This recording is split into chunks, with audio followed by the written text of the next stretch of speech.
y'all make sure y'all share this video and make sure y'all subscribe to all Viral Access Media. You know the vibes.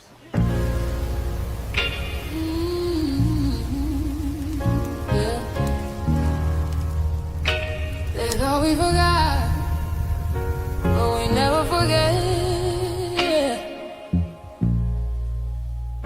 This one's for the rules.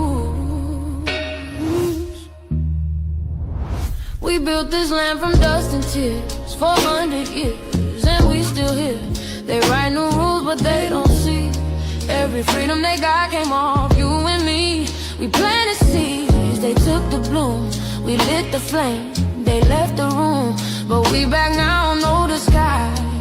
The spirits woke, we realize all we want is what we earn. That sweat and blood, yeah, that table turn. You can't buy culture, can't fake that fight. This is our day, this is our ride. We FBI. Say it loud, say it strong. We the heartbeat that's been here all along. Foundational Black Americans, stand tall. We ain't begging for nothing, we built it all. Born from pain and grace, you can see the truth written in our face. We the soul, the sound, the fight, the flame. Foundational Black Americans, say our name. They love our rhythm, but they dodge our blues. Use our voice when it fits their news. They take our sound, but not our scars. We the backbone, we the scars. Now the veil is gone, the mask is clear. We see the game, we know what's here. No more silence, no more lies. We lift that flag and watch it rise. Rise up. We the ones that made this nation breathe. Our pain turned to power. Our roots are trees. We know world. It's rhythm and grace now, and now we reclaiming our rightful place. Can't copy courage, can't steal pain. You can't inherit soul by changing names. Our story ain't done, it's the revival. We guard the gate, it's about survival. We FBA, say it proud, say it loud. The world dances on what we vow. Foundational Black Americans, still we stand, still we fight, still we demand. Every block, every song, we've been right here all along. The soul of a people strong and free. Foundational Black Americans.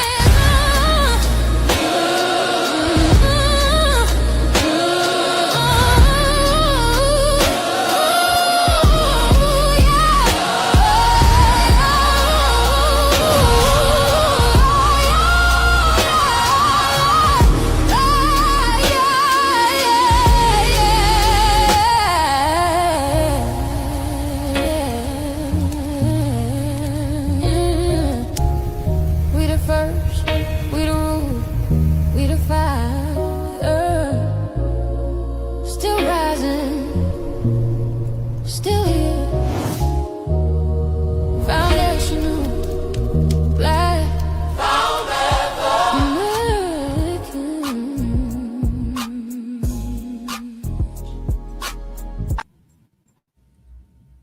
Good evening, family.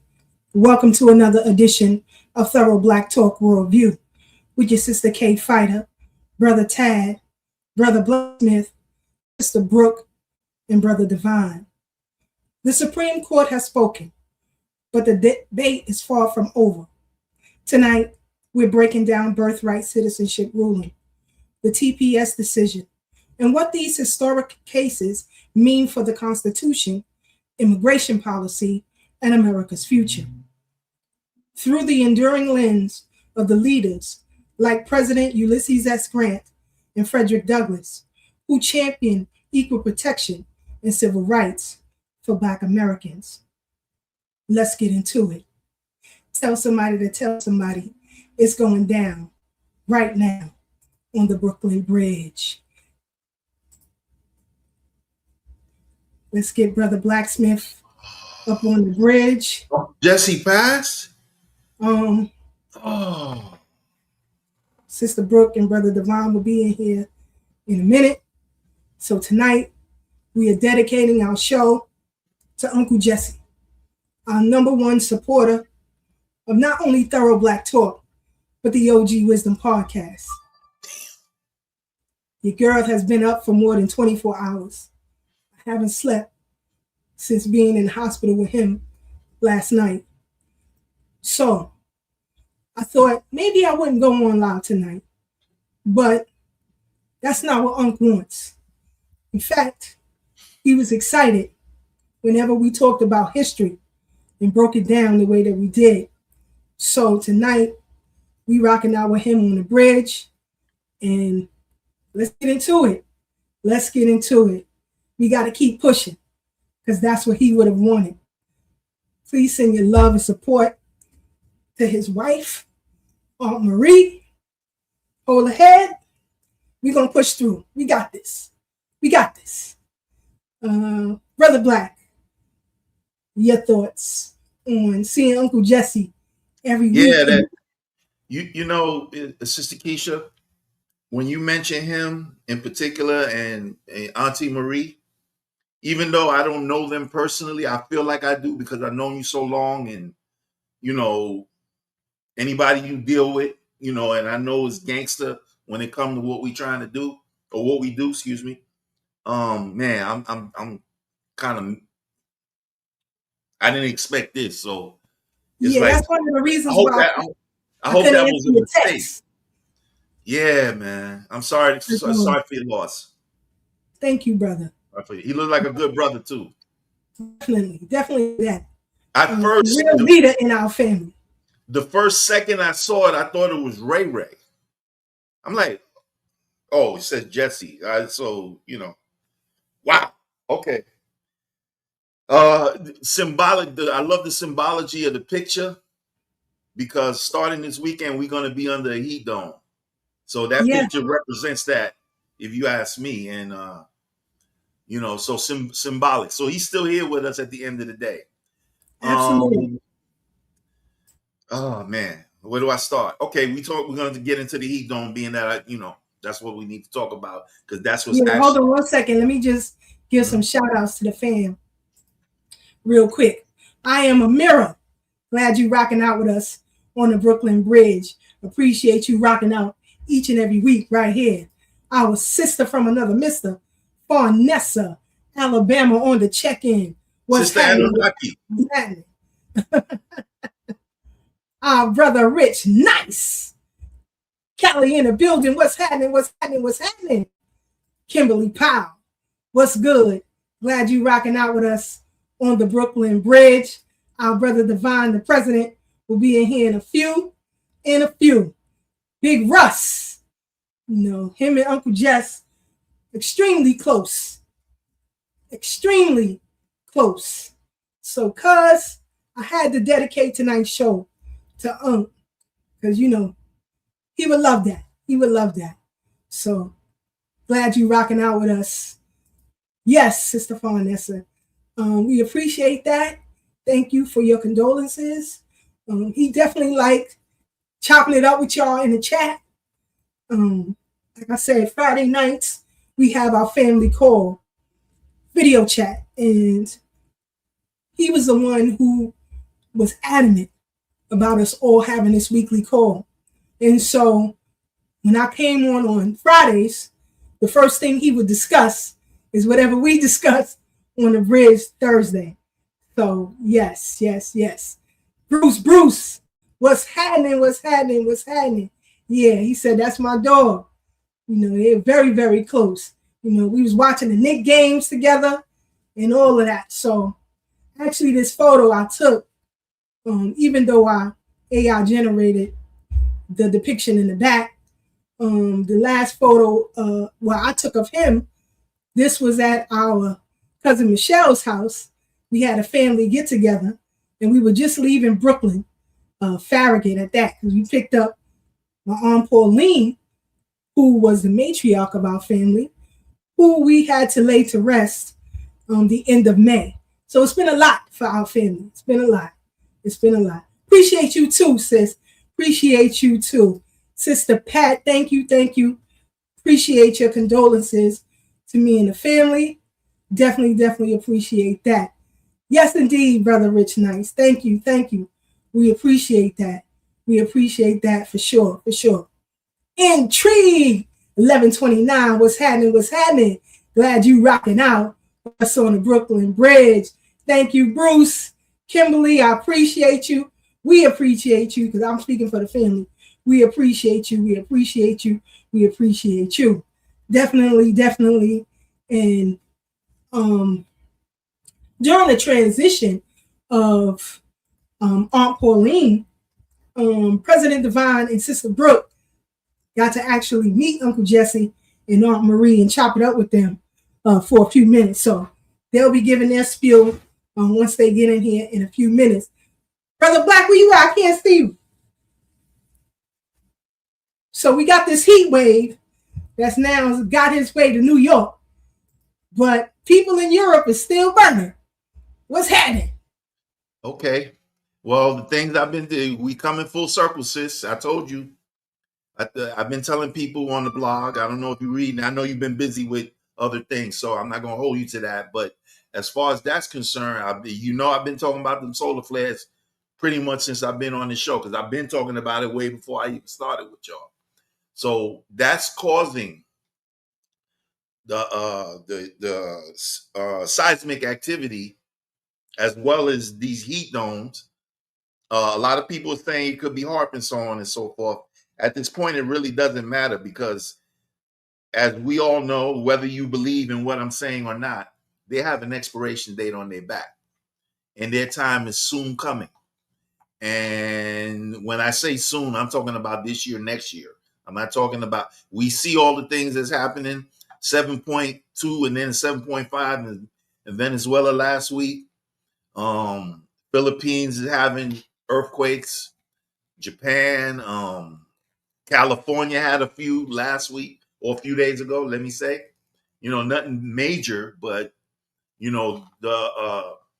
there's talk of the Cascadian subduction zone. I talked about that last year on this show, as well as the San Andreas fault and the San Jacinto fault, all rumbling. Maybe I don't want to use the wrong word, not together, but like pushing up on each other. And if you know anything about seismic plates, if one is here and the other one is here, and they grinding like that, the pressure got to be released eventually, and that's what causes those earthquakes. Now, how big it gets is one thing or another, because they're on the West Coast, especially, they're always happening. But when they happen, if it's small, it registers on the Richter scale, but most people don't feel it. Usually they have to be over a 4 for you to really feel it. So, you get 1s and 2s and 3s all the time, but once they start getting 4s and 5s, that's when, if it's really of a long duration, then that can get crazy. Then on top of that, what we got was, I discussed it quickly last week on the show, was the Yellowstone caldera created a 20-foot crater. And if that could blow half of the United States up, because it's going to just be crazy in the air and ash and all that. And they said it would kill half the population of the country. Now, I don't know if that's an exaggeration or not. I don't really study those too much because Yellowstone has always been active, but that's another thing, because the Yellowstone caldera is on the New Madrid fault, which is the second strongest fault in the United States. Or let me say active, because they all go through periods of strong and, earthquakes constantly, and then it calms down it could be 100, 200, 300 years. I was watching a brother named Nick Thomas today. He has a YouTube page, Nick Thomas TV. He's a Hawaiian brother, but he lives in the United States proper. And I've been watching him for about a year, and he's been talking about these things we're talking about now at least a year ago, because I got up on him about a year ago. And he was saying that there's going to be a major world earthquake. Now, I don't know if that means 75% of the world, the whole world at the same time. But but we might as well say that could be the case, because once the grand solar flash come, everything gonna change. And I believe we're getting there, because what we came here to talk today about the TPS, and I told y'all this a whole bunch of times. I believe it's dovetailing along with all the things Trump is doing and the seismic activity and the celestial to create the solar flash. So and then it'll just flip, and we'll be looking at each other in freedom. So with that said, unless you have a specific question, let me say this, because this heat that is going across, not just here in the U.S., but as you said, across the world, a lot of people aren't equipped for it. And what I found very interesting and disrespectful, the people in France is blaming us in the U.S. for it because y'all stinking and hot. That's your problem with your musty selves. Don't start getting mad because you ain't got no AC partner. That's on you. That did piss me off. But I definitely feel you on that. SisKeisha, I'm going to add one more thing. I forgot to say this. Quite ironic how when Muhammad came, the president of Ghana, for those who don't know, came to the United States, and y'all did your thing downtown Manhattan a few months back. Same thing happened when they had their Juneteenth night, when they had the Juneteenth celebration a few days ago. I sent you inbox. I don't know if you saw it because I know you've been dealing with your family issues. But there was another flood in Ghana, worse than the one right after. Yes, I did see that on TikTok. Yeah, I saw it. Okay, so I just wanted to add that. You can go. Yeah, but also too, something you mentioned a while ago. When you, and I think a lot of people went over their heads. These masks that are being developed and worn, and it makes you wonder. When you hear about crime in certain neighborhoods or this high trafficking crime that is taking place in the U.S., who's doing it? Who's doing it? Shout out to Sister Tanisha. Thank you. I appreciate that. But we, the family, appreciate that. Thank you, Sister Marie. We appreciate you and your condolences. Definitely appreciate that. Buttercup, what's happening? Appreciate you and your condolences. Definitely on that. So, when you talked about these masks, because now, that's what I say, we're in a technological age and people be on it, sharing a lot of information. So a lot of things can't be hidden, the way they used to. But I wanted to play this clip and we'll come right back and we'll discuss. So let me see. Is it adding? Why is it not adding? Okay. I gotta move this. It's not letting me. Give me 1 second. Oh, I gotta get out. That's why. Let's get out, Keisha. Get out. Got too many things open over here. So anyway, with these masks that, people are wearing and, all the shenanigans with the criminality, all of these videos are popping up now, with people wearing them. So it came across my desks. And I do have multiple desks in this office that I operate from. But it came across and I thought it was fitting that you talk about it. So when I get the video ready, just refresh people's memory of what it is that you're talking about when you say people are wearing these masks now, as it relates to people hiding their identity while criminality is happening. Well, a few weeks ago, maybe about a month, maybe a little more, I had put out an article, and if you want, I can send it to you after I finish speaking. I had put out an article about Joe Biden was played by a guy named Arthur Roberts, who's from the Bronx, and and a lot of people that we're seeing. See, when I talk about masks, I would prefer to say assumed identity, because there's so many ways you can show somebody. In a few articles that I've written some time ago when I was on that topic heavy, it's you can go from A to Z, and you have a word for each. A letter for each beginning. First letter for each of the different types of ways you can duplicate somebody. So A would be I don't know, but there's a lot of them: body doubles, clones, doubles, E, F, G, CGI. So many. There's so many ways to replicate somebody who is looking like the person you think they are. And you can show the video, and then I'll continue on after you're done. Yes, because actually, what I read in the article, they're actually taking people's social media photos and using them to create these masks. But I'm gonna play this clip, and we'll come right back and discuss.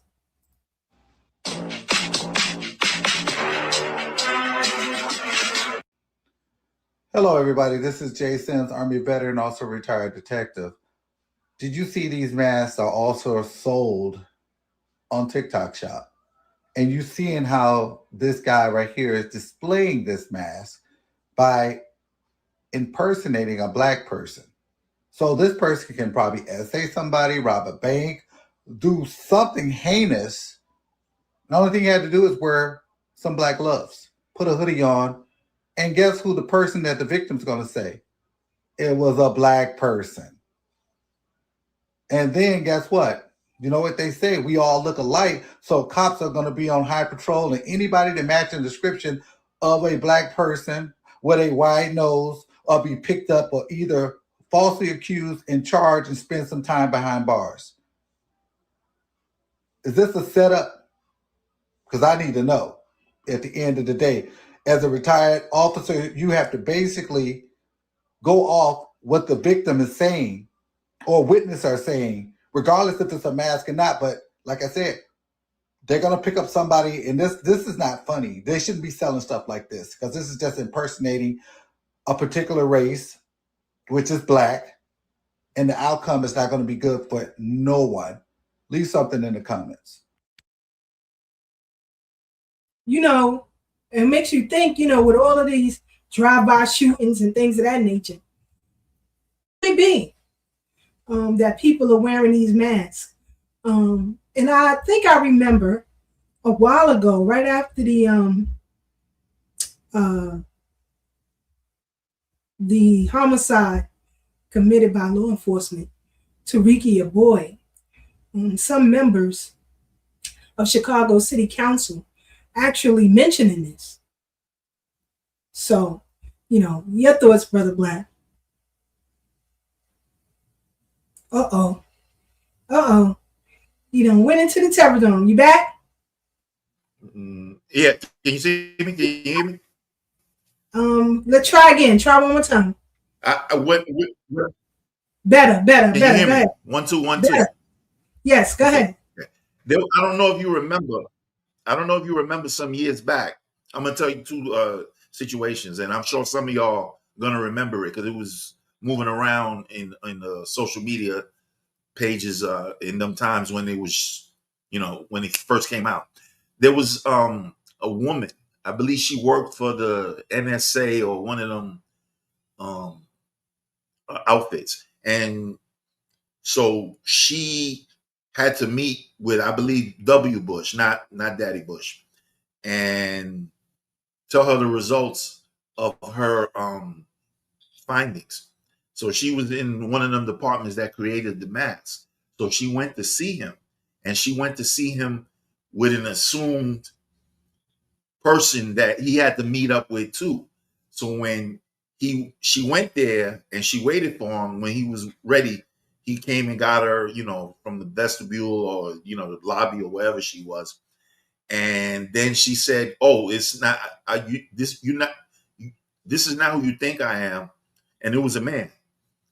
And she took the mask off, and it looked just like the person that he was supposed to have met with. And he was like blown away. You remember that of it? Yeah. Okay. Now the second one, it was alleged, and I never verified it, so don't hold me to this one.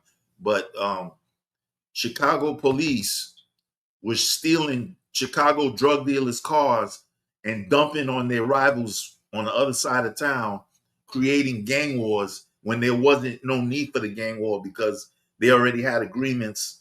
Something like with Jeff Fort, what happened with Jeff Fort and I don't remember the other guy's name in Chicago back in the days when they sent a letter and said, "Oh, if you don't do this, we're gonna kill you." And then they was ready to go at war, and then they met, and then they're like, unalive. Oh yeah, unalive. You know what I'm saying. So no, but you gotta use proper language to get my bad. When I get flowing, sometimes I forget. So yeah, so definitely law enforcement likes to ratchet stuff up because when you work for the government, you understand. I worked for the government a few times. And when you work for the government, if they budget you a certain amount and you don't spend all the money, then they reduce the budgeting. So they have to justify, just like when the whoever was funding the Klan and all these racist groups to do stuff so that they could continue getting their funding. They have to justify the funding. And if they can't, they get defunded or, reduced considerably. Their funding gets reduced. Yeah. It's crazy because, like I said, we're everybody. I think somebody mentioned in the chat, Vanessa, we're everybody's target. Like, this is crazy. If any group of people who are targeted by everybody or used by everybody, it's us. Foundational Black Americans. This is crazy. He's not trying to, this stuff is crazy. And you mentioned it before, and it was confirmed by the former president, Biden's granddaughter, people wearing masks. So I don't know. Y'all better be careful. Be careful with your posts on social media because they are using it.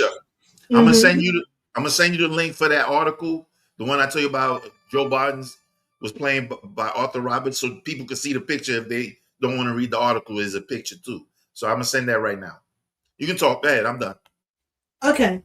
So also too, family, and I feel like I'm in the Mandela effect because I feel this happened before, but I guess it's just me. We also lost Tony Brown of Tony Brown's Journal. Check it out. At 6:34, the Hampton University community is mourning the loss of a former dean and groundbreaking journalist. The university says that Tony Brown died June 17th in Newport News from heart disease at 93 years old.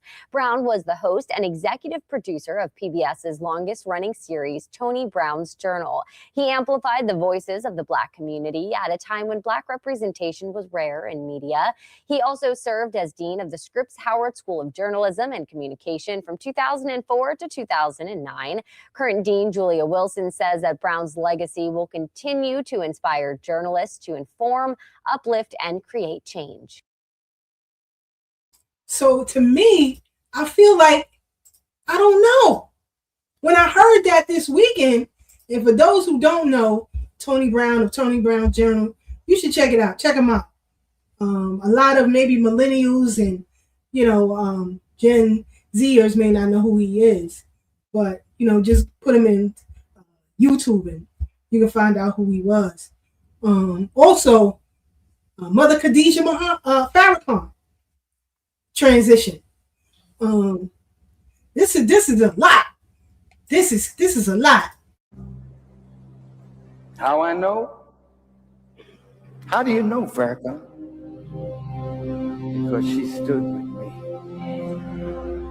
In my ups, in my downs, she remained constant. That is love. Unconditional love. Assalamu alaikum. Oh, just to look at all these sisters in the years that I have been in the Nation of Islam, there's nothing like us. There's nothing like you. Every time I see sisters, sometimes I just weep because I would say, where would I be today? We all have to grow. And believe me, it's a lot. It's a lot. I had the pleasure of sitting at her feet at the Million Woman March. So you have Uncle Jesse, Tony Brown, Khadijah Muhammad. It's just been a lot. It's just been a lot. And, when he talks about her, Minister Louis Farrakhan, when he talks, forget what your belief of him or the nation may be, but as a man in love with his wife and loving, what his wife has done for him, that's impeccable. And a lot of people search for that today. The same with Aunt Marie. Through the ups and downs and the ins and outs, her and Uncle Jesse will ride or die, no matter what, ride or die. And like I said, when he came into the family, he just fell right in line with the rest of the uncles, and he always talked about that love, especially from Uncle Buddy. He talks about that love that he received, with the family. So it's very, very important. And a lot of people, unfortunately, can't be close with their family. But I would say give it another try. If there's no harshness, give it another try. See how it works out. Because my grandmother used to say, family is your number one asset. To be disconnected from family is your liability. So, you get into arguments and stuff with cousins, but grandma used to say, you better work it out. You better figure it out. I don't want to hear it. So, to have, and I think, well, I know, because actually before he met Aunt Marie, Uncle Jesse was an ambulance driver. So he would pick people up for their doctor's appointments and stuff like that. And one of his patients he picked up was my cousin, Little Russell. And that's how he met Aunt Marie. So he was a part of the family even before, their union. To have, 40 years with somebody is special. It's special. So, again, Sister Brooke, are you ready? Oh, no, she got a thing on. Thank you, Sister Aruba 927, Doggy Diamond TV mods in the building. Yes, sis, we are dedicating tonight's episode to Uncle Jesse. He was everybody's uncle in the chat, for real, for real. Yes, Tony Brown, the old black media. Can I mention something about Tony Brown, sis? Real quick. Hold on 1 second. Him and Gil Noble, for real. Legends. But go ahead, Black. Tony Brown, like how Prodigy from Mobb Deep was the first to mention the Illuminati on record. He was the first person that I heard talk about the Illuminati on his radio show when he was on WLIB maybe about 30 years ago. So I got to give him props for that. A lot of people didn't like him because they say he was boule and Republican and blah. I listen for the messages. So, some of y'all need to learn, just because you don't like somebody because of their beliefs or what they do, don't mean you can't get the nuggets that they do give out and just take that and leave the rest. So with that said, I'm done on that part. Yeah. That's the way I feel about it.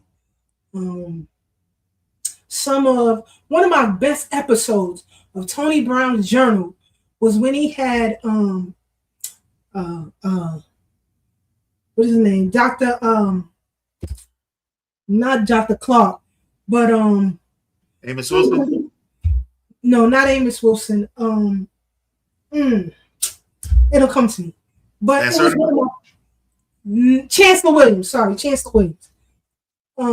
That episode when Chancellor Williams talks about how black people get caught up with the end thing, wanting to be a part of the end thing, and how dangerous that could be for us. one of the best episodes of Tony Brown's Journal. And y'all can check it out. Y'all can check it out at your own leisure. Bruce said sometimes the YNs lump in the legacy black media with dead black media. Yeah, sometimes. Yes. Thank you, Brother Rich, for the cash app. Appreciate you. So, yes, love Dr. Wellesley. So anyway, let's continue with what we were talking about. So I want y'all just to be careful, as you go about your business. Stop posting so much of yourself on social media because, people are taking your images and doing what they want with it. And the law hasn't caught up to AI, unfortunately. So in this historical piece tonight, one of the favorite things Uncle Jess loved is when we talked about history. History and genealogy was his favorite topics. So in case you didn't know, let's talk about the chair, the signaling. Roger airplanes and signal, for a steward or stewardess. Where does that come from? If you've ever watched any episodes of The Gilded Age and you see they push the button on a chair or pull the cord from a curtain, you're going to learn where it's from. All right, let's go. A black woman invented something in 1888, ended up in Congress, and then on every airplane in the world. And I'm just now learning her name. You see, Marion Benjamin was a school teacher, and she taught in a segregated school system deep in Washington, D.C. On the side, she was out here inventing things. One day she came up with something called the gong and signal chair. Basically, it's a chair with a button on it. When you press the button, a light goes on, a signal goes off, and an attendant comes to help you. No yelling across the room, just press the button, and somebody comes. In 1888, she got the patent. And then she walked into Congress and lobbied to have it installed in the United States House of Representatives. They looked at the chair and said, all I got to do is press this button and somebody comes? Yeah, I'm going to need 20 of these. But here's where it gets complicated, because most people have never heard her name. Inventors back then couldn't really go viral. So no one knew she went from segregated school teacher to patent inventor to supplying Congress. And then her idea took flight. No, literally, it ended up on every commercial airplane ever built. You know that little button you press to call the flight attendant, right? That's Marion Benjamin's idea.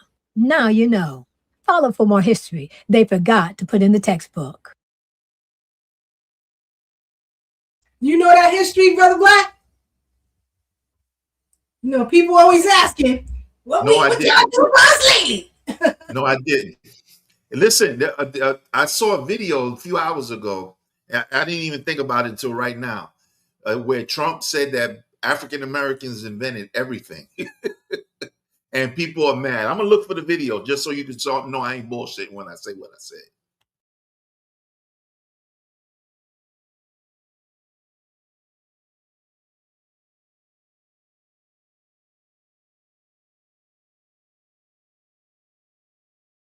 You muted, sis. You've been muted for a good 10, 15 seconds. Oh, okay. It's me.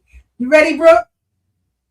All right. Let's get Sister Brooke up on the Brooklyn Bridge. What's happening? What's going on? I was trying to tell you muted. I'm like, yo, Black, what you doing? You took 10 seconds too long, Black. I don't know, you have your internet sometimes. And I'm like, yo, you muted. That's why I was back there waving. What's going on? How you doing? Before I even get into anything, man, Uncle Jesse, you will be missed. Like, to think that you're not gonna be in the chat. I'm so happy I got to put my arms around you in this realm. And my aunt lost my uncle a year ago, and they had been together for a similar amount of time, around like 40 years. And my heart goes out to Aunt Marie. I've definitely had to become more active in my aunt's life, who's my aunt by marriage, by the way, because like being attached to somebody, and they never went nowhere without each other. Being attached to somebody for that long is so hard for them. And so we're really just, gonna have to like give Aunt Marie some extra love because it's not gonna be easy, and we should all be so lucky to have a love that long and that strong. And I know Uncle Jesse is watching us right now, and I just like, the first time he heard me call him Uncle Jesse, he was excited. I was excited because he was cool with it. You know what I'm saying? Like, he was just like, he loved the fact that I referred to him as my uncle as well, because I look at him like, that's my Uncle Jesse too. And he would pop up in all type of chats. Uncle Jesse, be there. And I don't know, it's going to be difficult to not see him in the chat. And he's in his spirit. He's there. Yes, in spirit. yes, he is here. He is still on here. Bridge or on OG Wisdom Podcast, he's still gonna be in the chat. Marie says, "Thank you, my niece Brooke." So, she's in the chat. Yes, I put it up on the Hi, screen. Aunt Marie. Oh my goodness. Hi, Aunt Marie. They definitely loved on y'all as well. Like I said on the Friday night calls, and I would share with you. Yes. He said, I know what Brooke about to go in. He said, you go like this, she straightened that brain. I just sit back and go, oh. God. Hey Brooke, when you start going in, I'm gonna start calling you Brooke Nom. That's funny. That's a 90s phrase. You probably don't remember it. Come on now. I'm not as young as I look, Brother Black. Haven't you figured that out yet with the triple fat goose and the two-way pages? Haven't you figured that out? He don't be listening. Okay. Haven't you figured that out? Of course I know what Brooke Nom is. Okay. Anyway, yeah. Hi, Aunt Marie. I look forward to throwing my arms around you again. And many more times to come. And I'll leave it there because y'all already see, the waterworks then started. No, you gotta hold it. I know. Yeah. I gotta be strong. Like how I can't. I gotta be strong for you. How I'm over here falling apart. You know what I'm saying? I was like, yo. So, but yeah. We rocking it out for him tonight. We rocking it out. Yes, absolutely. I wanted to say this one thing. Mm-hmm. When Brother Black was talking about them floods, well, a couple of things. When Brother Black was talking about them floods, y'all remember I sent the ancestors home with them. And I'm gonna repeat it again for those who don't remember or who did not hear it. I said, may the ancestors follow you home and get their lick back for the disrespect that you have shown here today. So it doesn't surprise me that this is an ongoing situation, because the ancestors was on that plane with them. They might have done voodoo on them so that the ancestors could not find their way, the 1% that came over here could not find their way home to get their lick back on them for the betrayal that they did. But they came over here and showed them the way back and took some extra ones with them. So they took reinforcements, ones that had never been to Africa. They took some extra ones with them. So, I want people to remember that, so it doesn't shock or surprise me that, you know what I'm saying, that they are having the issues that they're having. And when our Brother Black was talking about those masks, yes, I saw that CIA agent. It was an older white lady. I remember that white tea lady. and she was like, yeah, she had shocked a baby bush with her mask and her undercover capabilities. And I definitely believe that this has been going on for quite some time. A while back, I had done a post on Instagram about there was a bunch of schmurders that happened all along the Belt Parkway. And it was just very interesting to me that nobody had put this together, how quickly all you had to do was just drive down the Belt Parkway and get off at various exits and get back on. And I believe that that lends itself. I believe that those aren't the only times that that's happening. And it seemed like it started, I believe, at like 6 or 7 in the morning. So like right after a shift. And so, yeah, so, things like that are definitely happening in New York as well as other places. And so, yeah, I just wanted to reinforce what Brother Black was saying about that. And then, yeah. For sure. I want to jump right into, what's been going on. People upset about TPS status now. They pissed off. And you've been releasing some great content, by the way. Thank you so much. I know you today, but I was so busy, and then I had to be with the family. I meant to call you yesterday and give you your kudos because thank you. Phone, it took me a Sister while. Keisha, you've been putting out great info too. Hold on, Brother Black. It took me a while to get my bearings together.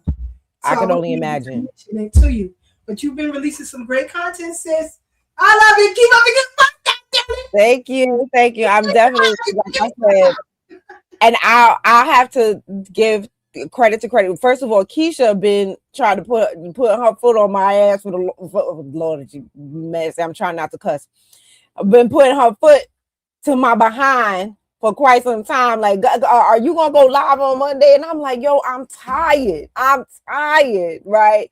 And so I figured out a way to kind of do it, you know what I mean, while I get some rest. And so but the last straw was when and I have to give him credit, Brian Jehovah been on my case, like he won't let up. He'd be like, shout out to Sister Brian. He was like, Sister Brooke need to do this, and he will he took his whole life to sit there and tell me exactly what to do, how to do it, you know what I'm saying, the strategy in which to do it. And then one time he had a live and Dan ended up being on the panel. Then Dan started being on my behind. Do this, do that. He be texting me, and that's why, what I'm saying, they like, now President Devine been telling me for the longest time to stop cussing. But Dan was like, look, you want your thing to actually work? You want this to work? You got to stop cussing. You got to stop cussing. And so I just want to thank, all three of you, because I've been putting out content since 2018, but it has not taken off like it has this time. And that's definitely because I did not have the tutelage that I have now. I was just doing what I wanted to do, how I wanted to do it, what I felt like doing. And so because it wasn't taken off in the past, it like really,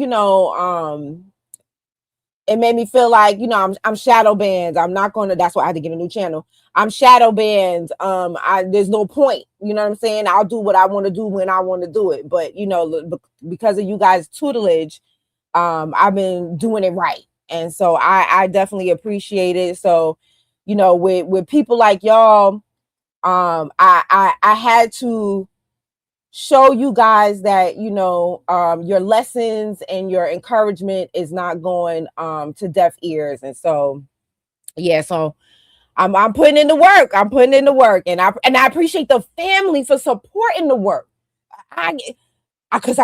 It it wouldn't be successful without y'all. You know what I'm saying? It wouldn't be successful. So, during this time when we don't have no emails to promote, I don't, you know what I'm saying? And y'all still rocking with me. I love it. Like, look, I'm on a new channel and I got pretty much the same amount of live views that I had on the new channel that I just started like a week ago than I had on my previous channel. And that's all because of y'all. And I thank y'all so much. I'm constantly overwhelmed by the love and support from the family. And I love y'all to life.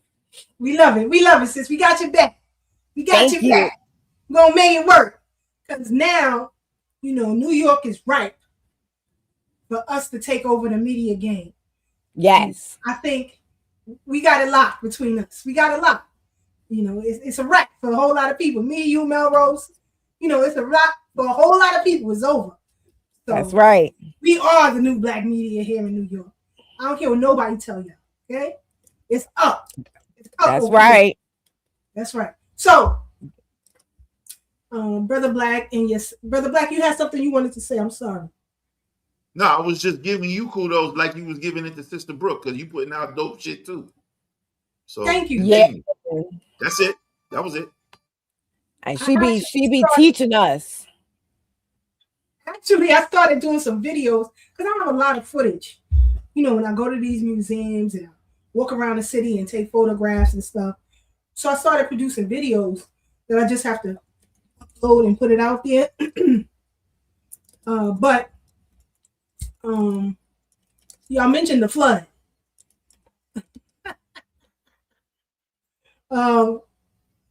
This is, like Brooke said, that's what they get for playing with us. That's what they get for playing with us. Being disrespectful. Being disrespectful. Y'all gonna learn today, God darn it. They gonna learn today. And she sent the whammy over there when she told them, don't be standing on our ancestors' grave talking that stuff. You gonna learn today.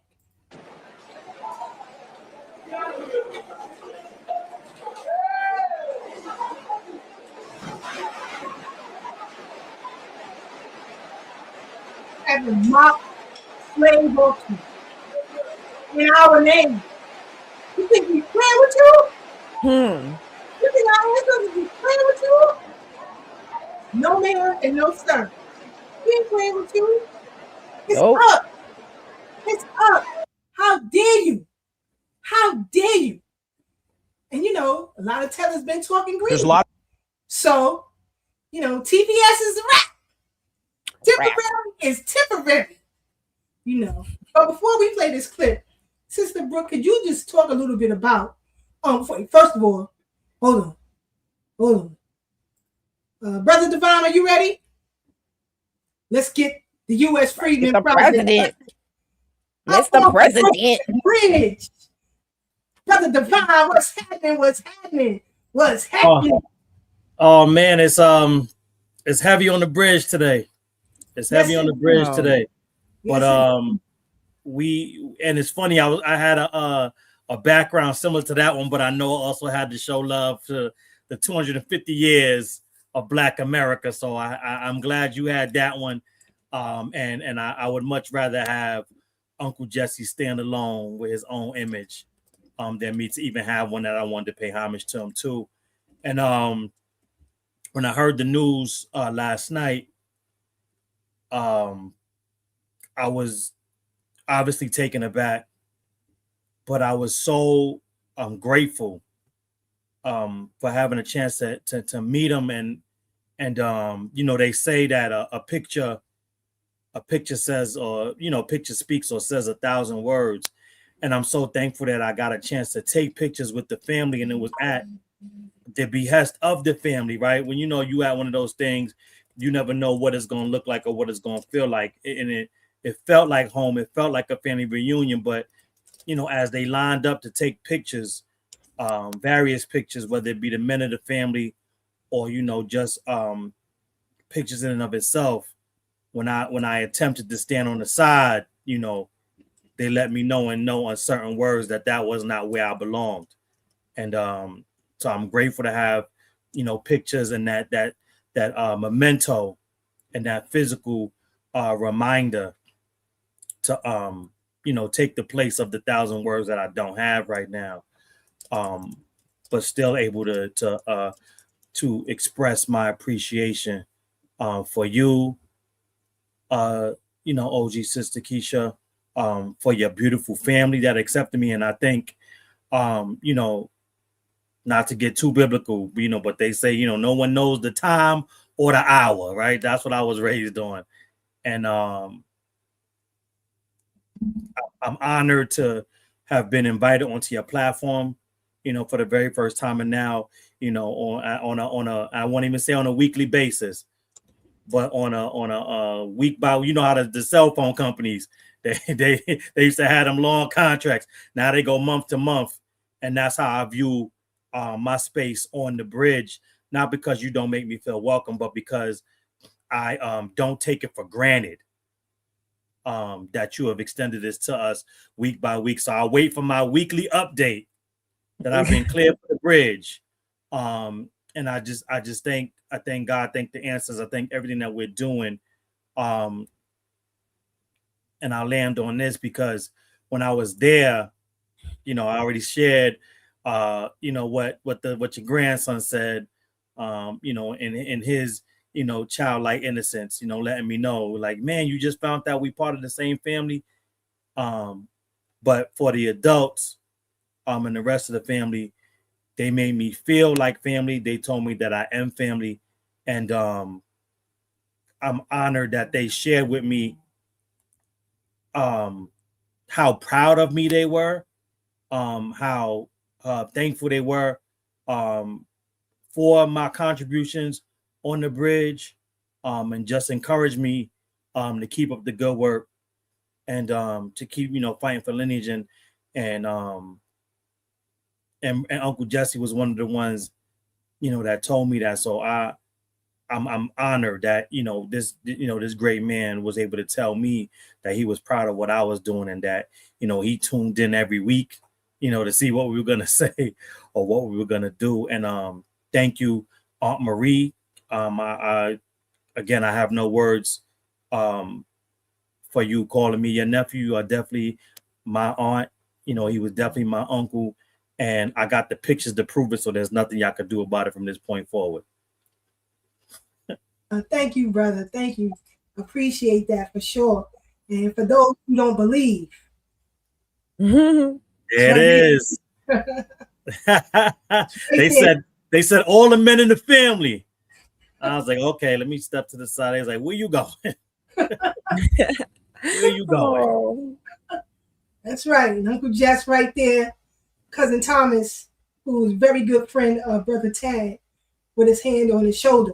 So I thank y'all again for also, being open to our family, right?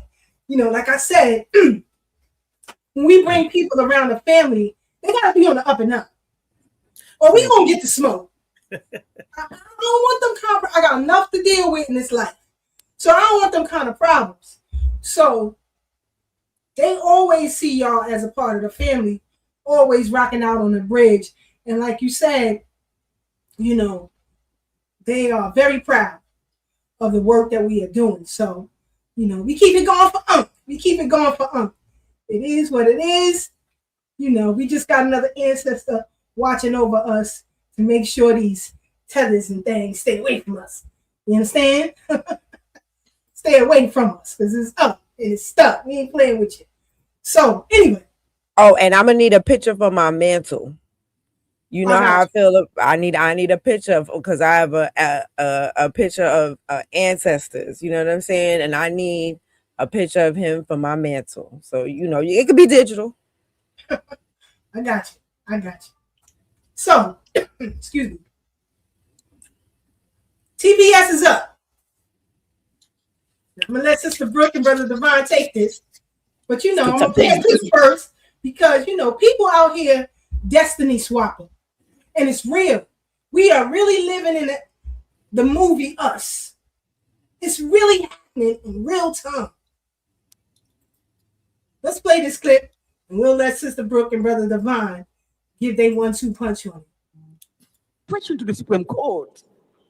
what exactly am I going to say to those 100,000 children who are born here and whose parents are on TPS and can be at any time deported? What should be my answer? And my hope is that you have a child. If you don't have a child, you have a nephew, you have a cousin, and you know how deeply connected parents are to their children. And for you to sit on this highest Supreme Court desk and make such a terrible, horrible decisions, to me, this is not acceptable.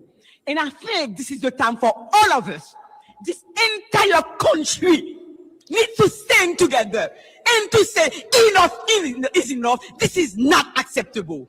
This is inhumane. So now my... Go ahead, Sister Brooke. I'm going to stop it there. Go ahead. Yo, she's talking a lot of hot stuff. Exactly. I had to catch myself. I'm trying, y'all. I'm trying. She's talking a whole lot of hot stuff. Okay. You can articulate this, sis. I know you got this. Okay. So, one, take your kids with you. You don't gotta be separated from the kids. It's not like you going to jail. Because when they lock up foundational Black Americans for crimes that they did not commit, they are actually separated. You know what I'm saying? They are actually separated. You don't have to be separate from your children. Right? Take them with you. Let them experience their homeland so they could be Haitian for real. So they could be Syrian for real. Right? Not just of descent. Okay? That's number one. Number two, who you appealing to? Baby, they don't give a gosh darn about your feelings. They don't care about your feelings. You sitting up there with all that, I don't even know what you sitting there with all that vigor, you know, what to do with all these. No, that's not even what I'm talking about. It's how she says the words with the parents and girl, don't nobody give a daggone what you got to say. Ain't nobody listening. You can put all that extra Haitian accent on it if you want to. Like I said, they sopping up your tears with Wonder Bread, with mayo on the side. Come on, girl. That's your problem. Y'all constantly thinking that they really give a crap about you, and they don't. And they're showing you that they don't. They never did. And you know why? You guys are no longer able to pretend to be us. So you're useless. Useless eaters. You're here in the country, you're on all types of, you're getting benefits and you're voting illegal and you're doing this and they're doing that. And they can't even use you to pretend like you us no more. So you're useless. And then she talk about we all need to stand together. Who's we? I know y'all speak French, but we don't. We speak English over here. This is America, okay? We speak of the English, okay? Ain't no we, okay? Take that French stuff back to Haiti, because we don't speak French here. Ain't no we. It wasn't no we when we was fighting for reparations. It wasn't no we then, right, Salages? Where was the we? Right? It wasn't no we when Jean-Pierre was sitting up there in that White House. Where was the we? It wasn't no we when y'all was siphoning money from all types of slush funds. Where was the we? It wasn't no we then. So we yo behind back home. Okay? And they had a Zoom meeting today about TPS status. So join us. We're gonna be live on TikTok tomorrow to discuss what they discussed in the Zoom meeting. So take a look and I'll end there. And we Lord. Brother Devon, your thoughts on this foolishness. And also TPS, Yeah, so I mean the foolishness is TPS though, right? Because if you listen to and this is how they get themselves and tie themselves up into knots, right? Because if you listen to the other Haitians, the ones that ain't never going back because they here, quote unquote, permanently, when you start to point out the pitfalls and the areas of improvement, I'll say it to be nice, in Haiti that the TPS recipients are afraid to go back to, you got the Haitians that have been here for more than 20 years highlighting how beautiful Haiti is and that it's not this dangerous place. But you ain't been there in 20 years and you ain't never going back. So you messing the game up for the ones that's saying, yo, it's dangerous over there. And I don't know who to believe. And I don't care to investigate. Sure no. But when you brought up the movie Us, right? And y'all know I speak movie news. So it just started bringing some quotes back to my remembrance. That's why I was sitting there while Sister Brooke was talking. I was just thinking about the movie, right? Because here's what's going on in real time. If y'all remember the movie, like I remember the movie, at the end when they found out that the tethers were there and they were coming, right? The entire concept of their attack was that they needed to kill the other version of themselves so they can live above the surface. So they were literally there to replace the other versions of themselves, right? So they would not only were they there to tether on to the real people, they had to eliminate them so that they could take their place. Mm-hmm. And when the main family's tethers came, and she asked them, who are you? She said, we're Americans. I don't care, remember that part. Lupita's tether said, we're Americans.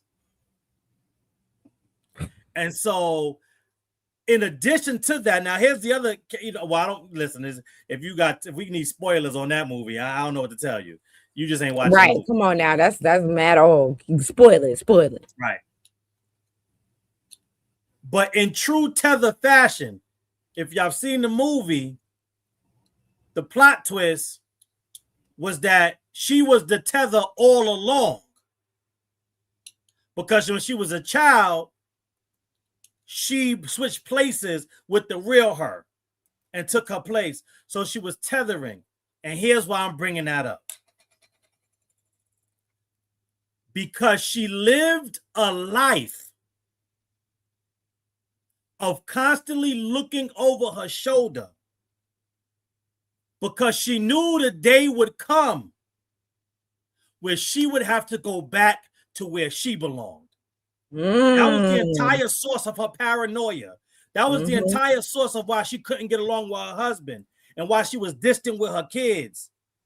Because she knew this really wasn't her life.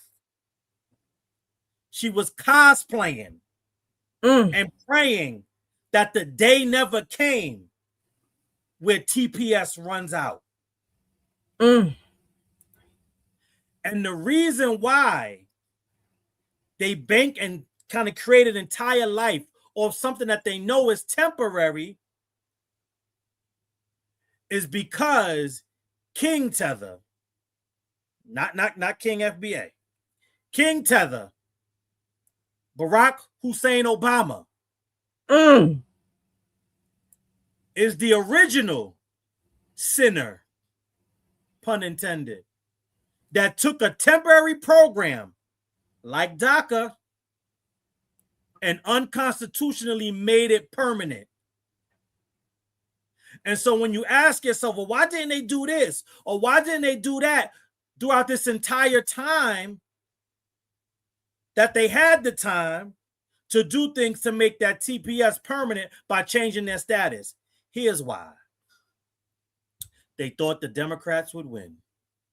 Ooh. See, because if Queen Tether, Kamala wins, TPS goes the way of DACA. Oh, come on now. And so these people, in addition to leaning on us, like our sister OG Keisha says, They are so used to being able to play both sides of the fence while not being a loyal voting bloc for the Democrats, but depending on the Democrats to break constitutional law when it comes to them. Because that's what Barack did. That was an executive order. DACA has been challenged multiple times based on its constitutionality. I'm not sure exactly where it's at right now, but that he superseded his power. So when people are saying, well, look at Trump just writing these executive orders and just doing what he wants to do, like he doesn't have to answer to any other branches of government. Barack did it first. Barack did it first. And not a near person that's crying now was crying then. Right. And I'll land on this because here's what I found out when it comes to Biden, Barack, Kamala, and Trump. I call them blue MAGA and red MAGA. Each MAGA is only against fascism if it's the other side that gets to do the fascism. When it's your tyrant in control, oh, you okay with everything that they're doing. And that's the hypocrisy of the way in which they do politics. And that's why they really can't stand the foundational Black American grassroots. Because we gonna call it down the middle, balls and strikes. We don't got a favorite team. Because we're our only team. I land there. Woo! Cooked and fried. Yeah. Cooked and fried. God darn it. Somebody put in the chat. At least Uncle Jesse got to witness this delineation. You know, Uncle's never on that African shit. I'm just telling y'all. He never was on it. But I wanted to continue with what this woman said because the destiny swapping is real. Hold on. Time for all of us to raise our voices and to say this country is also our country, is also the country of our immigrants because we are the one who built it. Given the circumstance. Girl. Hold on. Bill, what? Somebody put in the chat, you know, Haiti could have been a good nation, but their interactions with the U.S.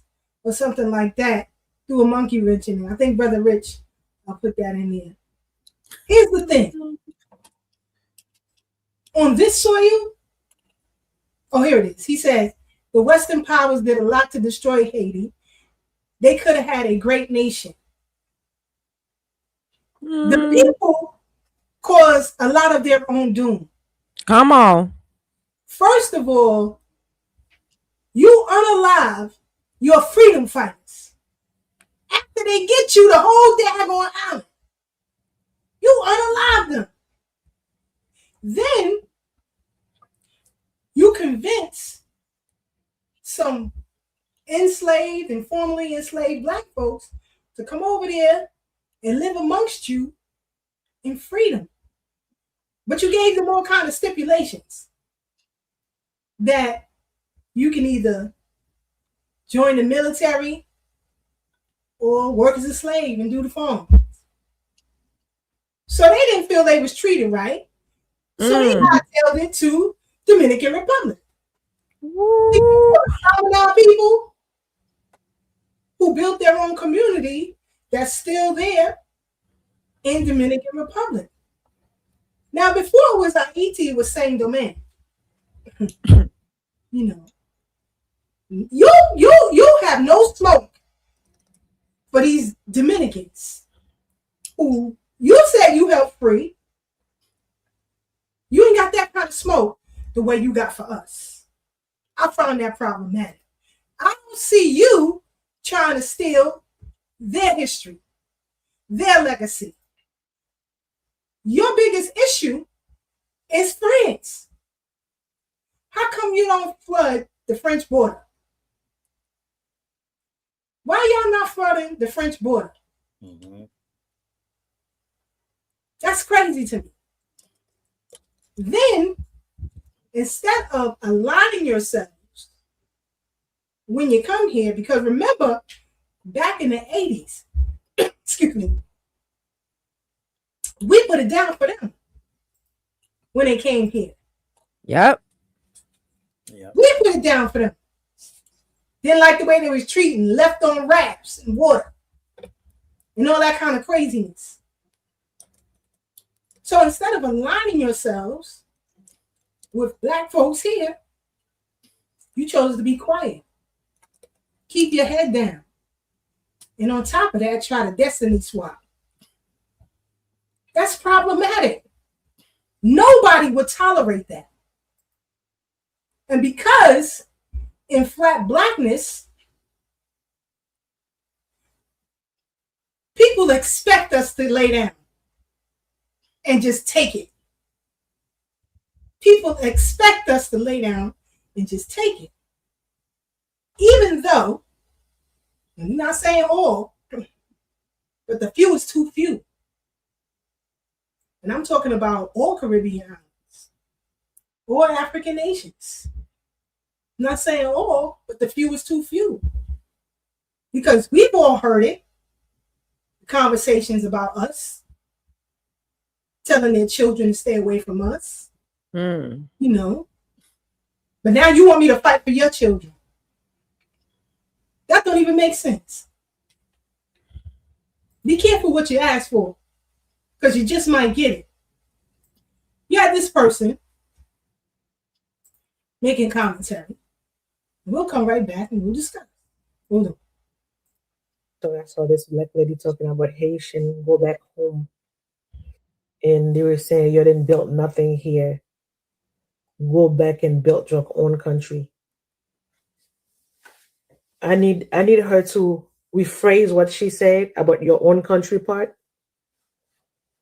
Yes, lady, yeah. We have our own country. We have a country to go back to. What are you going back to? Because Trump pretend like he likes you guys. Some white people think pretend like they like you guys. Some. But guess what? One day the table will turn when they ask you to go back home. They're gonna ask you to go back home one day. Okay, lady? They're gonna ask you to go back home one day. The table will turn. Okay? Sister Brooke, go ahead. Go back home where? I am home. That's the part y'all don't understand. If they could have got rid of us all these hundreds of years, you think they wouldn't have done it already? They can't. They know. That's why they keep trying to make us into you or you into us, because they trying to separate us from the land that they can't deport us from. You idiots. You are so, and this is the thing. So here's the thing. I'm because you know the trolls is in my chat and in my mentions and in my comments and all that kind of stuff. I never said anything. I'm not sitting here celebrating whatever happened. All I said was I'm not doing nothing to help you, and this is why. Whether you look, that's none of my business. That's between you and the white folks. What's going on right now? That TPS that not now. We didn't have nothing to do with that,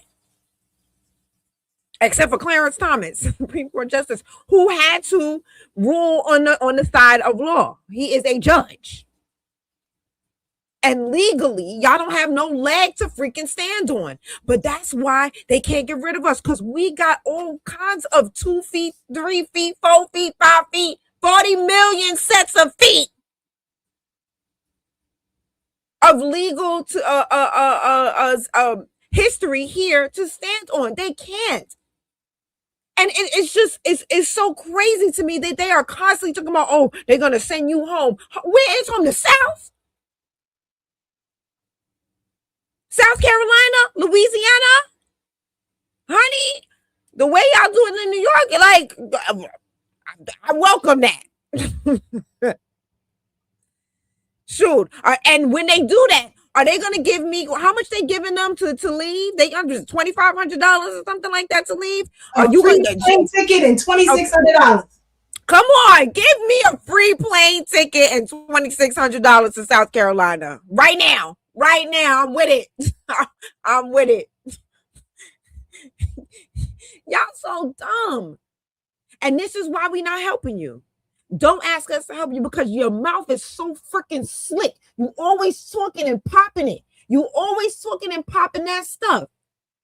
And that's why we not helping you. You don't have no humbleness. Why aren't you humble? You don't know how to be humble. You sitting there talking stuff to us. And then you're gonna turn around and ask us to help you? Hell nah. Yo, go ahead, Divine. I'm done. Before I say something I shouldn't say. Yeah, it's man, they have this I don't even know what to call it. It's a kink of some kind. And you know, I pause myself if I can't say that term up here on YouTube, but it's infatuation. It's a weird obsession with almost wishing, right, that there's some unforeseen harm coming our way to justify their actions and why they do what they do. It's weird because it's all of them, right? It's not even just the Haitians. It's all of them. We start having these conversations. And this idea, and they all say this too, or where they don't like you. Listen, I don't know how long it was, but there were long bouts in my house growing up where I already know definitely my brothers and sisters couldn't stand me and didn't like me. And I'm pretty sure on certain days my mama and my daddy didn't like me. I was still living in the house. I was still their son. I was still their brother. And so what these Afro immigrants have to understand is that the same way that you say, man, the white people don't like you, we don't like them either. Like, how come you never go into them saying, man, them foundational Black Americans don't like you? One day, they're going to tell you to go back home. Because if we're really talking about people that can go back home, that have come from someplace else, it's the white folks that have somewhere else to go because this ain't their land. They immigrated here just like you. And so the reason why, and this is the telling part, this is the most revealing part, like my brother Cat Williams said. The reason why you don't ever have that conversation in reverse is because every Afro immigrant on the planet that comes to the USA is convinced that this is a white man's country. And so with that being their frame of reference, that being their foundational truth, then the next question has to be, why would you and why did you leave your majority Afro group populated country to come to a white man's country that is documented at mistreating and discriminating and targeting against the native Black population in it? You are okay with the maltreatment as long as and until it hits you. Then you pull the Pan-African con game of we're all melanated, so we're all in this thing together, nigga. And that dog no longer hunts, to use a Black American proverb, pun intended. That dog don't hunt no more. That's it. And so now, because you have expressed your anti-foundational Black American sentiment, just like all the other immigrant groups, now you get treated like we treat all the other hostile immigrant groups. Melanin no exception. And so when they talk about this even with the whole, when we were talking about ICE and oh, you're next, or like she said, they're gonna send you back home now. Don't you know? Like we're doing 250 years, right? It's 250 years. Don't you know you came into a story in large numbers, I might add. In large numbers until not before this story was 190 years old. And they don't get that. This movie was playing while you was in the concession line getting your juju beans and dirt cookies. The movie was on. The movie was playing. We were watching it. Yeah. And you bring your raggedy ass in Not the juju beans and dirt cookies. At the 190 year mark, approximately the 1960s. And then you start dictating to us on day one without the 190 year reference points. Oh, Lord. It's a delicacy about what we need to do or what they're going to try to do to us when we've been there, done that for 190 years before you got your raggedy ass over here. And your raggedy ass is only over here because during that 190 years, we fought for your raggedy ass to get here. God dang it.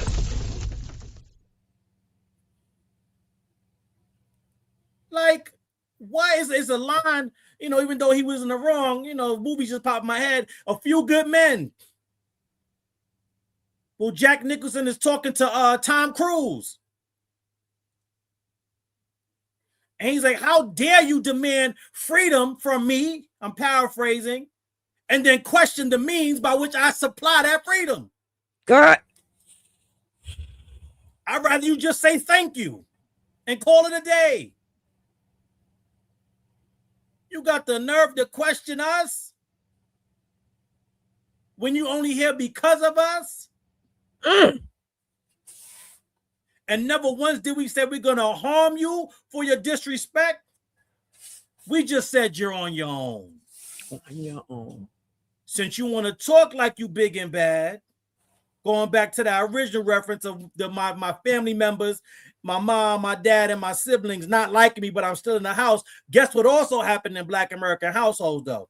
When you got too big for your britches. When you forgot who you was talking to. Because once you get too grown, guess where you going? Out my damn house. And so here's what's going on. Y'all got too big for your britches. Y'all forgot who you're talking to. So now go do it in your own house. Mm-hmm. Go pay your own bills. Mm-hmm. Get out from up under this shelter that we provided for you. If you made Hove, simple. Go make another Hove. And I land there. Whew! Cooked and fried. I got to start bringing church fans. I know. Hallelujah. Hallelujah. Because like you said, the disrespect is coming towards us. We didn't start TPS status, and we ain't ended. Right. Why you not with those folks? The ones you say, we don't fight. But you don't fight. That's why you're fled in the first place. That's why your presidents keep getting yacked. That's why your military is garbage. But Haiti is a beautiful place. For those who don't know, it's a beautiful place. And I'm going to show a little video. So I'm calling Cat. Only certain neighborhoods of the capital city is overrun by gangs. If you can vacation in Haiti, why you can't live there? Somebody learn it. That's right. We live in a technological age. You can't just start lying about stuff. But anyway, Here's another disrespectful jiggamajig. Hold on. Give you a little bit of history. Can I just give it to you? Before there was a Dr. Martin Luther King Jr., there was a man called Marcus Messiah Garvey who left Jamaica and came to America to fight your civil rights.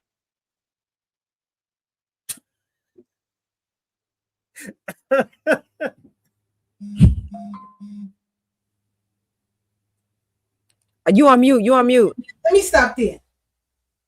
First of all, before Marcus Garvey, there was a black man by the name of Ebenezer Don Carlos Bassett. He was the first Black American ambassador, and his ambassadorship was to Haiti in 1869. He advocated for your ass. He did it under the direction of President Ulysses S. Grant. And let me tell the people something right now. I'm talking about Black Americans.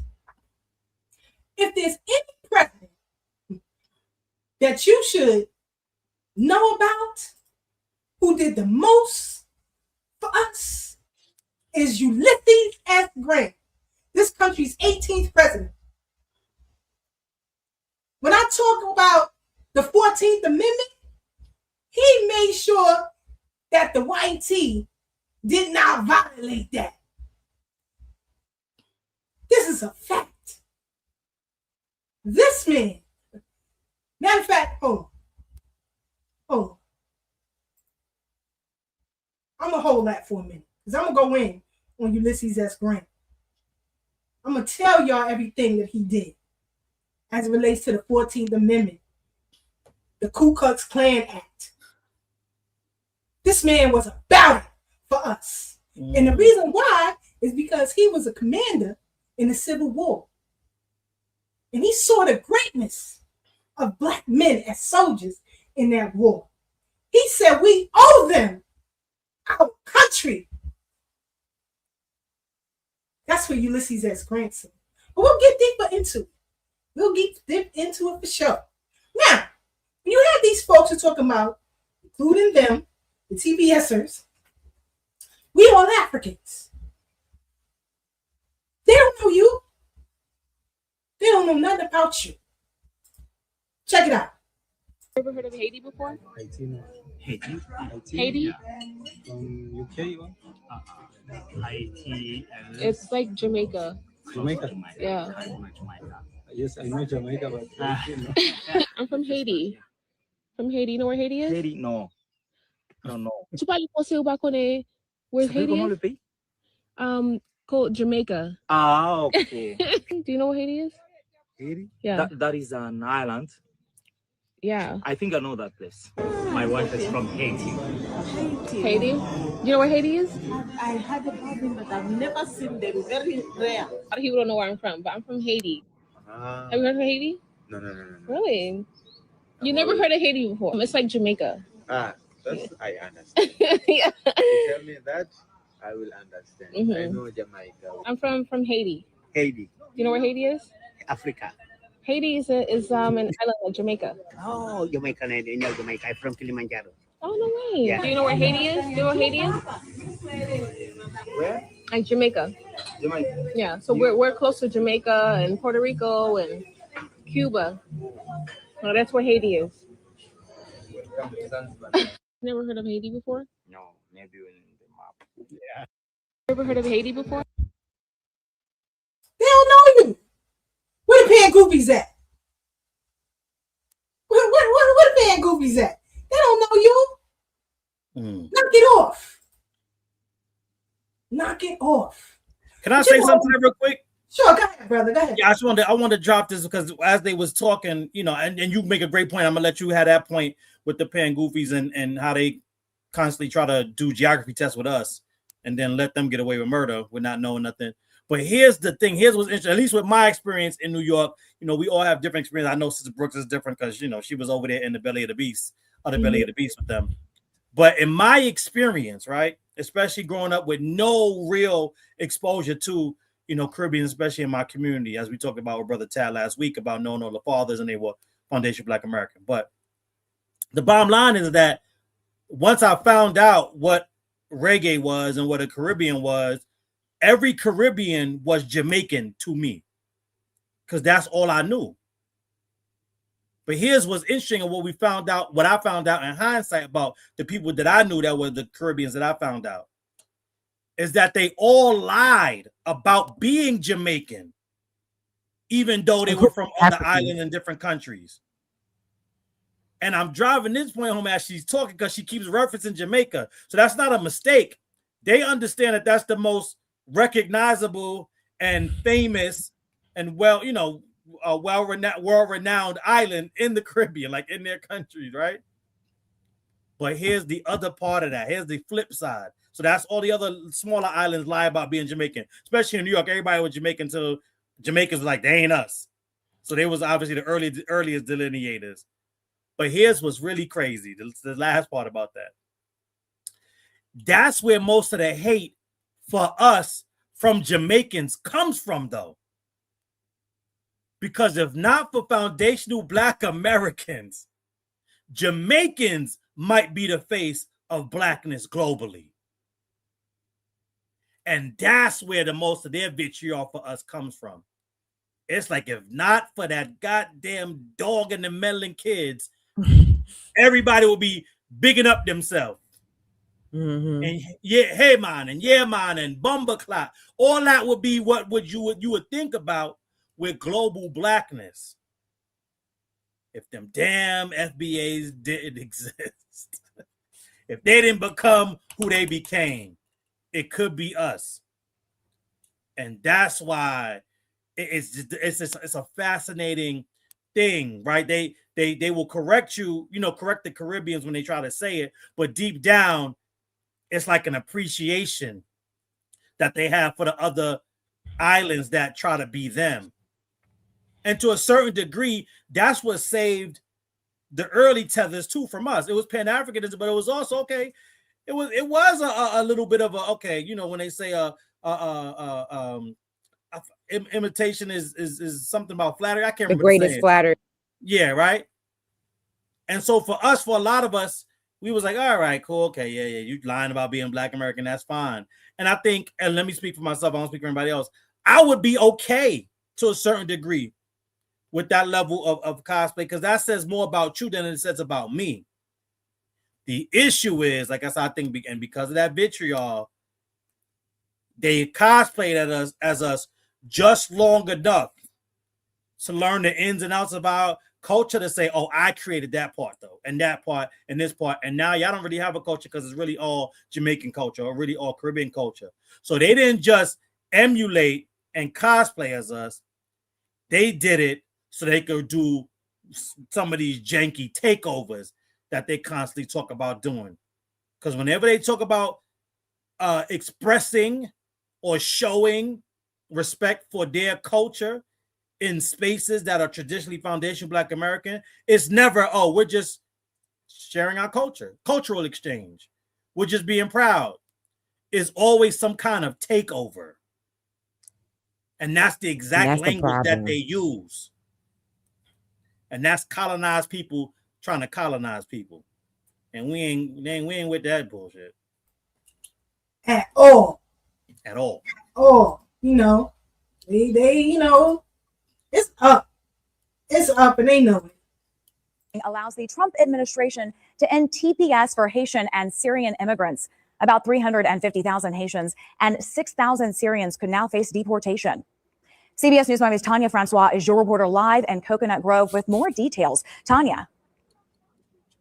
That's right, Naja. We are here at Miami City Hall where Haitian activists had already gathered. They were speaking before the commission about 287G, which is another immigration issue, when this ruling came down. Now, what this decision means is that hundreds of thousands of Haitians who have called the United States home, many of them right here in South Florida, will effectively lose their status. Now, Haitians were first given temporary protected status in 2010 after the earthquake. Since then, the country has been in repeated turmoil with kidnappings, gang violence. Now, this morning, the ruling means that Haitians who sought refuge here will now have to return as soon as next month. Joining me now live is Tessa Petit. July 2nd, you're saying that is the deadline. That would be the deadline because the current extension expires July 1st. So July 2nd, we can see a lot of patients leaving here from South Florida. They will be deemed, their status will be effectively. Effective July 2nd, their legal status in the U.S. In the United States will have expired, their driver's license will have expired, and their work permit. That means that the tens of thousands of Haitians who are working in our healthcare system, who are working in our airports and our retail and restaurants will all have lost their work permit. And now this is a story we are staying on top of, and we will, of course, have more as the day progresses. For now, live at Miami Supreme Court. You know, they say they lawyers and doctors and all that. This one here talking about retailers and restaurant workers. Which one is it? Which one is it? Temporary. Do anybody need to look up that word and see what it means? Right. I feel like they do. They listen. And then why would you put yourself in a predicament for something like this? Nobody got to tell me to leave their house. If I feel you don't like me, I'm out. You ain't got to tell me nothing. So fast. You ain't got to tell me nothing. I'm leaving. I'm good on that. You know, but you have to ask yourself, why do you don't want to go back? It's beautiful in Haiti. It's beautiful there. I'm just telling y'all. Beautiful. You know, you got some who going back home and building their homes. Go home. You know, go over there building his house. You know, he building his house. Let me show you this. Oh, he building his house. He comfortable. 87 for good. I mean, I came back every year. Yeah. And then 5 years ago, and then I stopped because of the insecurity. Yeah. But now, after I retired, and I decided to come back here. What was the last time you came before this time? 5 years ago. Oh, it was 5 years ago. 5 years ago. Oh, man. Yeah. And even though you've been like seeing things that is happening on the media, on the social media, all those, but you decided to come back. Yeah, definitely. When you say insecurity, it's not all over Haiti. Yeah, that's It right. is in some part of Haiti. You can see this is in Folly Betty, this is what. Yeah, we're in Fulvio. What is the name of this area exactly? What? They say Côte Plage. Côte Plage. Okay. Côte Plage. Oh, okay. So, we got it in? Oh, man. So when we came, everything was empty. So everything you see here, we have to finish the house. Oh, you have to finish the This house. is our living room.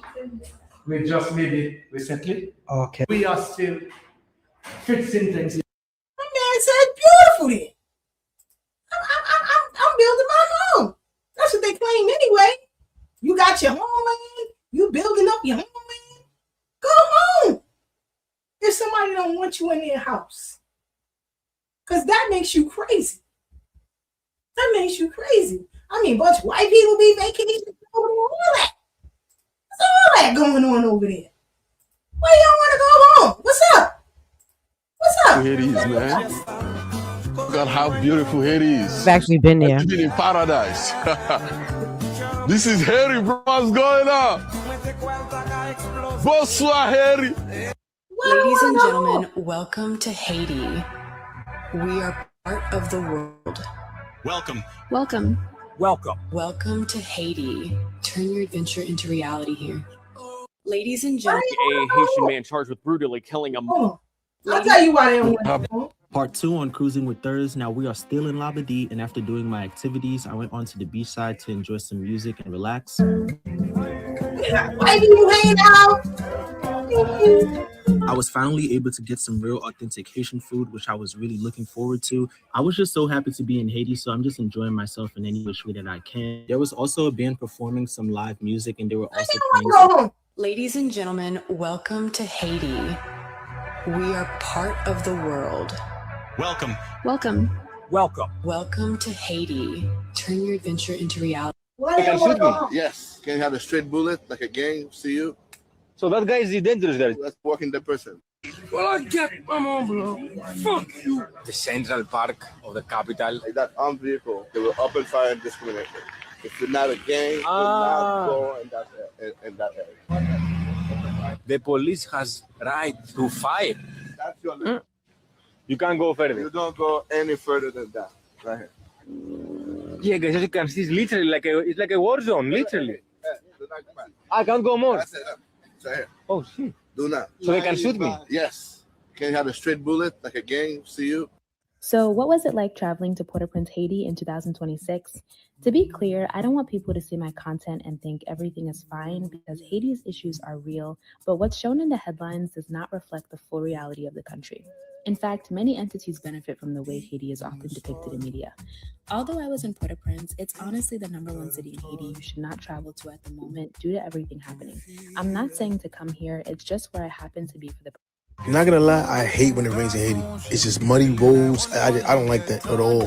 When rain, sleet, hail, or snow, I'm getting to the gym. I stayed in this cheap hotel for $20 in Fort Liberté. I was walking to the center of town so I could get something to eat and decided, you know what, it's raining, but I'm gonna take cool pics. Old dudes on bikes are so cool to me. I bought me a Patek Code. If you know, you know. And then got a bike and headed on to Wanamet. When I got to Wanamet, I headed to the market so I could buy me a bag to protect my camera and decided, despite the rain, I'm gonna walk to the gym. Hey guys, come with me to Amigo Island, aka Liagat in Cap Haitian.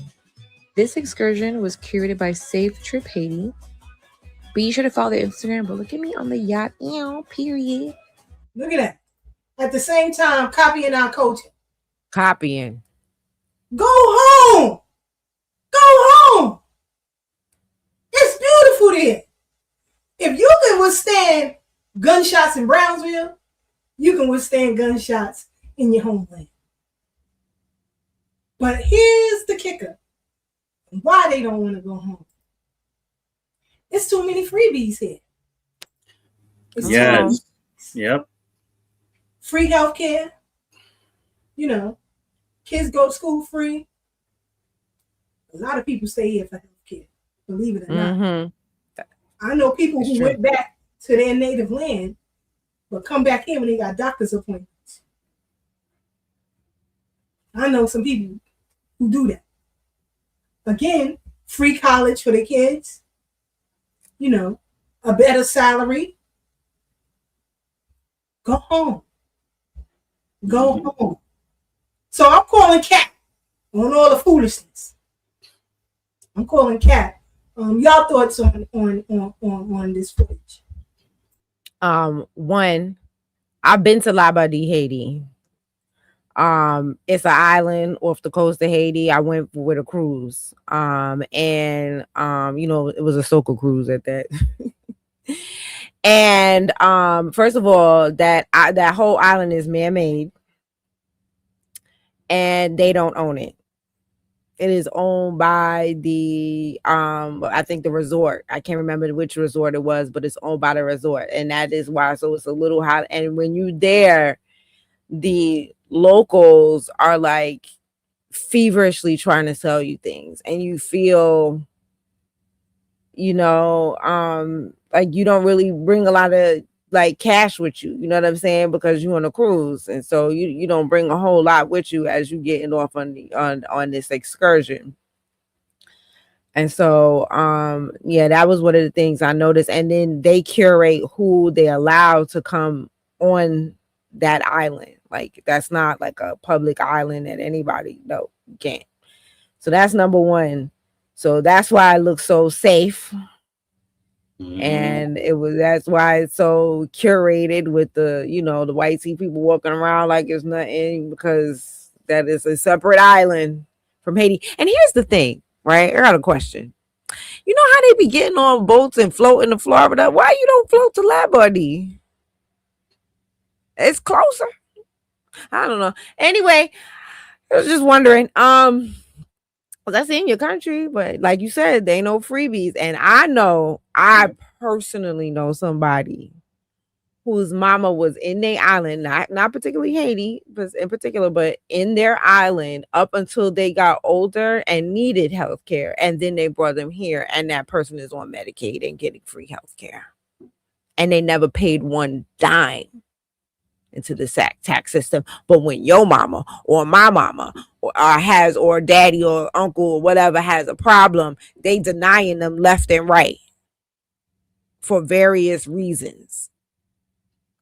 But they get to come and benefit. Yeah, so you know, and then you know, being that, you know, I grew up in East Flatbush, honey, them stories of you know, and that it's not all, because I do know a specific family who goes to Haiti a lot, and then they come back, and you know, there's no problems. But I also know others that have gone to Haiti and not come back because they were targeted at the airport. You know what I'm saying? Like, they could look at you from the airport and know that you're not from there. You know what I mean? That you are Americanized, you know, by the clothes that you wear, you know, how you do your hair. Like, let's not forget when that one chick was calling us dirty Black Americans, we showed you what she looked like before she set her dirty feet on America. How she looked, how basic she looked before she got here and was able to get a weave and gel and and nice clothes, and you know what I'm saying, sit on the couch, like, you know what I'm saying, like she's better than somebody else. So they could tell the difference from people who have, you know, been, you know, Americanized. So they spot you at the airport. So, you know, that's another reason why, you know, they don't be wanting to go. And same thing with Jamaica. Same thing with, let me just say all the islands. I don't know too much. I don't know that much about Barbados. Barbados is very expensive, but I don't hear like people not coming back. Like, I don't really hear that. Trinidad is very violent, you know, although I see people go back and forth all the time, but you know, it's more violent, I guess, for the locals. But yeah, St. Vincent, I've definitely heard a lot of stories, people going and not coming back. And so, you know, and you see his house. Did y'all see that house? The house looked really, really nice. But what did he have at the front door? Big, thick cast iron gates. Yep. That you better lock. Especially at night. Same in Jamaica. They don't got no porch where you just sit free. No. They got them thick cast iron gates in concrete. So that he could live safe in that house that he got. I was, you know, and so yeah, the next story I was gonna tell was about Jamaica, but there was this, you know, I keep hearing, you know, various stories of like in Jamaica, and the lady had paid, you know, she came back to retire in Jamaica, and then she paid some people to come and drop off like construction materials, right? So she could do work on the house. And two of the workers didn't get back on the truck. And they was hiding in her house, and they waited until she went to sleep and robbed her. And so she didn't come back. You understand what I'm saying? So it's like, you know, they have these stories. And so it's like once you start talking to them and you're cool with them and you find out what's happening, you see why they don't want to go back. You know what I mean? Like they don't, as they sit there and then wave the flag in your face and tell you, you know, how beautiful it is. And that's why I'm like, well, if it's so beautiful, then why would you come to New York? Right. Coney Island beaches, no offense. I don't get in that water. You know what I'm saying? I don't get in that water. You know, like I walk around, I ain't getting in that water. So you got all these beaches where the water is so blue. Like the first time I went to the Caribbean, I didn't even really know the water was blue like that, because you know everything is fake here in New York, you know, or fake in the States. You know what I'm saying? So I thought they really did that to the pictures. No, the water's really blue like that. You got mangoes. Why are you here? But it's got other things that's messing it up. And so yeah, it's beautiful. It ain't livable though. Oh, one more thing. This other girl, I seen this video where she was talking about, she goes, and she just moved back to Haiti, or she was deported. She was like, you don't have lights all day. Nope. You don't have electricity all day. Nope. They go through hours and hours of she was like, you don't have running water. She was like, you got to take a shower with a bucket. She was like, you know what I'm saying? You like wearing nice shoes where? To walk in puddles and mud? You know what I'm saying? And all this on your feet and whatnot. You know, like she was just saying, you ain't no trash to take it. Like, ain't no garbage man coming around. So all of these things, you know, like, you know, some of the videos are coming back about them, and they, you know, the ones that have been deported, I look up those videos. They are depressed. Let me stop laughing. They are depressed because, you know, they had to be sent back home. And so you goddamn right I am. I absolutely know what water to get in and what water to not to get in. And when I be seeing people, when I see these foreigners come here and fish in the water and eat the fish. I got into a big argument with a friend of mine because I told him not to eat the fish. And they was like, you think you know everything. I was born here. Yeah, I know it's plenty of cadavers in the water from the Irish mob, the Italian mob, the Jewish mob. Oh, sorry, the little hat mob. Come on now. You know how many cadavers is in that water with cement shoes? Where you think them terms came from? Come on now. And not to mention all the waste and the God knows what else. A lot of these structures around here are man-made. They just put a bunch of trash in the ground and put dirt on top of it. And then now it's the FDR drive. You understand what I'm saying? Like, so, you know, or I can't think of the other one. The BQE. You understand? Like, that's how they made a lot of these. Staten Island, come on. That's how they made a lot of these structures that's close to the water. You know what I'm saying? They're all man-made. So all they did is throw trash in the ground. So I'm telling you not to eat the water. I was like, man, you gonna eat that water and grow a third nipple. Oh God! But they want to be Spider-Man, so be Spider-Man, and I guess you know what I'm saying. Whatever, you know, they didn't want to listen to me. They ate the fish anyway. Acting up, do it by itself. Anyway, sorry about that, y'all. It's all good. It's all good. That's Uncle Jesse messing around now. Cut it out. We miss you. This man said it about Jamaica. Hold on. And I came to Jamaica to spend my money here so that my Jamaican people can get it. But when I came here, I was sorry that I made the house. It's like a nightmare. Every day I get up, it's like I'm in a dream. What is going on in this country with this crime and violence? The Prime Minister is not connecting with the people of Jamaica. He must now do something. We are all living in fear. Thank you, my friend. Born and grown in Westmoreland? Born and grown in Westmoreland. Went to some shop teachers college.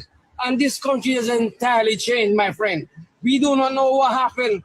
It's a new generation or what? We are living in fear. There's no law. There's no order in this country. So what you heard happened down here in London?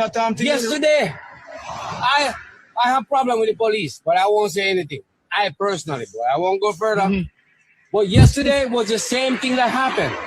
They robbed in Little London, and everybody starts scrambling to go in their home. Every shop starts to close. Today now is Friday. Yesterday was Thursday, today is Friday, and it's the same thing happened. Look how early they closed. Look how early all the shops closed. Everybody is living in fear, my friend. And a lot of times when they go back home, because, you know, people believe this is the land of milk and honey. Right? So when they go back home, you know, people think you got bread like that. That's right. And they ain't got none, you know, or a very little of it. They want y'all to stick you for it. But more than them. One thing I do know, they know who to play with. You know, we from New York. We can see game a mile away. Our New York flow, they miss right past me. They'll walk right past you. Like my husband and I, we could be walking together. People will come up to him and ask him for money. They won't even stop near me. And I could be walking ahead of him. They won't stop near me because I give you the look like, get the F out of here. My look tell you don't even approach me. It's gonna be a bad time. You know? So they know who to do that to, and they get them all the time. Yeah. But you know, back to the disrespect, and then we're gonna move into the history piece. Is flee away from danger. I love the idea of go back to your country because there's this mentality that there's a claim to something. Your entire country is based off of people that flee. Like that is what people do. They flee. If it ain't working out there and the oppression is way too bad, they flee for better opportunities. Some people want to sit there and fight all day, but other people actually want to raise their children and they don't want to spend their life fighting. Do you get that? Do you understand that? No, you don't? Okay, no problem. Ma'am. Right there, we know you a coward. Coward. You a coward. Yeah.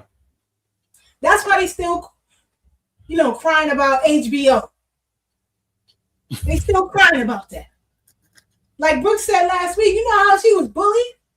And y'all crying about your musty, somebody call you musty underarms? Just wash them. and truth be told, let's keep it 100. It wasn't us doing that. Come on. It was your fellow Caribbeans calling you all those type of names. They the one told us y'all eat dirt cookies. They the one told us y'all eat dirt. Let's be real. Because I said to them, just like President Devine said, we thought y'all was all Jamaican. I was like, ain't y'all all the same? And they were like, no. The only thing we knew, I'm saying as me personally think, the only thing I knew that was different about the Haitians compared to the other islands was that, look, I love y'all, some of the Haitians that I know, but y'all know this is true. When y'all first got here, y'all ain't know how to match. Y'all had on stars, stripes, plaid, flowers, all at the same time. You know what I'm saying? And then okay, y'all, you know what I'm saying? And then the haircuts, the lineup wasn't right, and then your church shoes on, you know what I'm saying?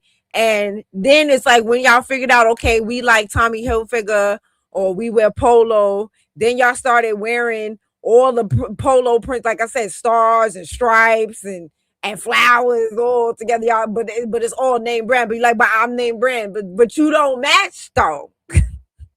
But you don't match. And so, that was the only difference that I knew. And that's like, look, that to me, if I'm making fun of your clothes not matching and you get yourself hurt about that, then that's on you. I'm gonna tell you that you don't match. I'm gonna and you just have to, you're gonna eat that. Okay. But like I said, with the HBO, the body odor, I never went into those type of things. That was your fellow Caribbeans. That was the Trinidadians. That was the Jamaicans. That was the Guyanese. That was the Grenadians. They was all telling y'all all those things about yourselves. But they did it with our accent because a lot of them are first generations. And so you didn't understand who they were. And they were lying about who they were. But when you really get down to brass tacks, you find out their mama's from somewhere else, their daddy's from somewhere else, or they got here when they were very, very young and they could turn that accent on and off. And so we weren't the ones that were sitting there. So as y'all sit there and complain about how y'all was teased and stuff, y'all don't even know who it really was that was teasing you. So, and I just have that to say because I noticed that and I get tired of hearing that. And like I said, and if you worried about a little bit of teasing, like I went through a whole lot worse. Suck it up, Buttercup. Suck it up. You acting like a man. Listen, you acting like a sissy. Yeah, like this dude right here, or female, whatever. How are we failures? Explain how. Everything that you acquired on this soil was because of us. The mere fact that you can turn on a light is because of us. Because of us. Say it. Such failures. Well, if you're great, why you can't be great at home? Because you flee and you run. You know, and I that's just also why want got y'all pegged. Because you a coward.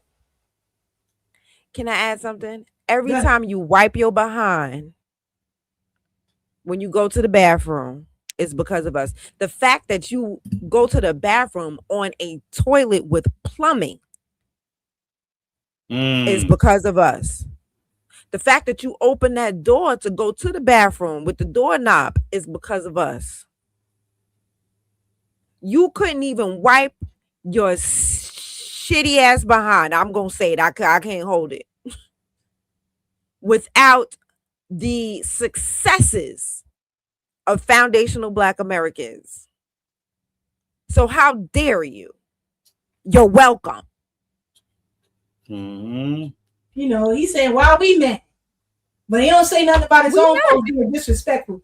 But that's the thing. We're not mad. We up here telling jokes. We having a good time. We're not mad. We don't have nothing to be mad over.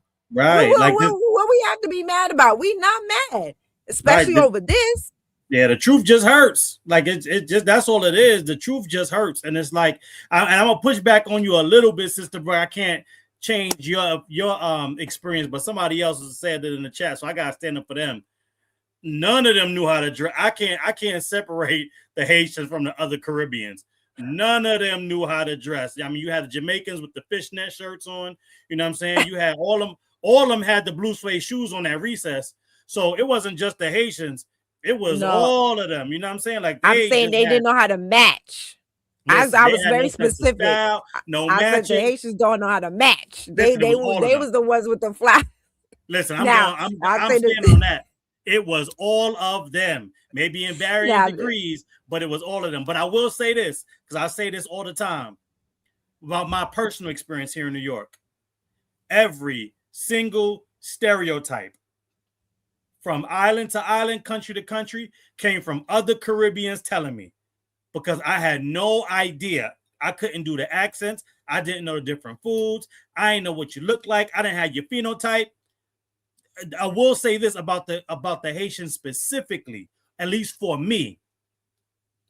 The Haitians have a distinct accent because their language is different to me than all the other countries. So I was able to notice what a Haitian sounded like, right? But outside of that, like I said, every other cultural stereotype, another Caribbean told me about another island, and then that Caribbean would tell me the stereotype that was for the person that told me the first stereotype, and vice versa. It would just go on and on until and I didn't even know at the time we didn't have this language, but that was them delineating.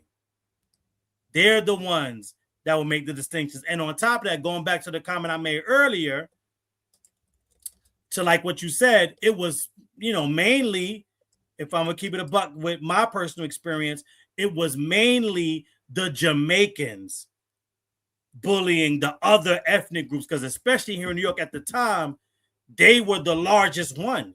They probably still the largest one now, but they were just here in so much bigger numbers than all the other insular countries and islands, that they were the ones leading the charge, talking about the stereotypes, but also leading the charge on letting the other Caribbeans know that they were not them. Because again, I know, Sister Brooke, now I'm going into your alley, but in my own little way, as much, and I'll be honest to say this, as much as I love and swear by 90s R&B, right? That's my jam.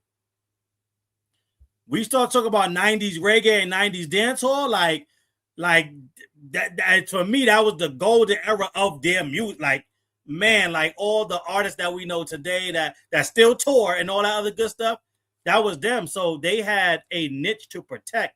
I know you like soca and all the other stuff, Sister Brooke, but that reggae scene, right, in New York at that time in the 90s, they were feeling themselves, and they were the ones coming at the other Caribbeans in ways that we couldn't even know how to come at them, because we didn't know anything about their islands, anything about their foods, anything about their cultures. Like I said, for me, I just knew none of them could dress, and they was wearing church shoes to play basketball, and that was just not going to work. I was like, what the hell are you doing? But again, I want to make sure I'm saying that to say this, because it's the other part of it when they complain about being teased, is that my mama made me go get the sneakers that I didn't want to wear anymore. I didn't wear as often. And I had to give them to little Pierre, to little Barrington, to make sure they had shoes when they was in recess. I mean, sneakers in recess instead of them church shoes. And so that is also our culture, that they love trying to play to the left, because until you got elevated to the levels of which you're elevated now and built your ethnic enclaves, most of y'all was in our communities. And not once did we beat you up for being Haitian, or beat you up for being Jamaican, or beat you up for being Trinidadian, or beat you up for being Guyanese. That never happened. Now, if you were disrespectful, yeah, you probably got your ass whooped. But it was never because of who you are, like y'all do to each other. Mm-hmm. And going back, and I'll land on this. I haven't been to Haiti, but I have been to Jamaica. And I shared this story before. In Jamaica, the Afro-Jamaicans were pleading with me to make sure that any money I spent, it was with other Afro-Jamaicans, because the Indo-Jamaicans and the Chinese Jamaicans were running all the stores around the resort, running all the businesses around the resort. And they were telling me, be careful, because even if they have an Afro-Jamaican in the front, or the one that's helping you, it's still owned by that Indo-Jamaican in the back. And because we are who we are, I was like, oh, you know what? Point them out. Let me know who I need to be supporting. And I did just that. I didn't fight them on it. I didn't say, oh, you don't know what you're talking about. I didn't say, oh, well, I'm a side with the Indo-Jamaicans and the Chinese Jamaicans over you just because, or I want to get in their good graces. I didn't do none of that. But more importantly, and this is throughout the course of the time I was there, with different outfit changes, right? So it wasn't like, oh, they just knew because I had the same outfit on over and over again. There was like a not a strip mall, but it was like a little store area where it was multiple stores on the ground level, and you go up some stairs and there's some more over there outside the resort. And I was crossing back over, and it was somebody else that was selling something. He was like, oh, you want this one? I was like, nah. I was like, yo, matter of fact, I ain't got no money to spare. But I am trying to figure out where to go to exchange my money so I could do laundry, because they had a laundromat in the thing. And this dude was like, oh, so you know that store you went in yesterday? And I said, what? And this dude had my whole shit mapped out of the places I visited while I walked around the whole thing.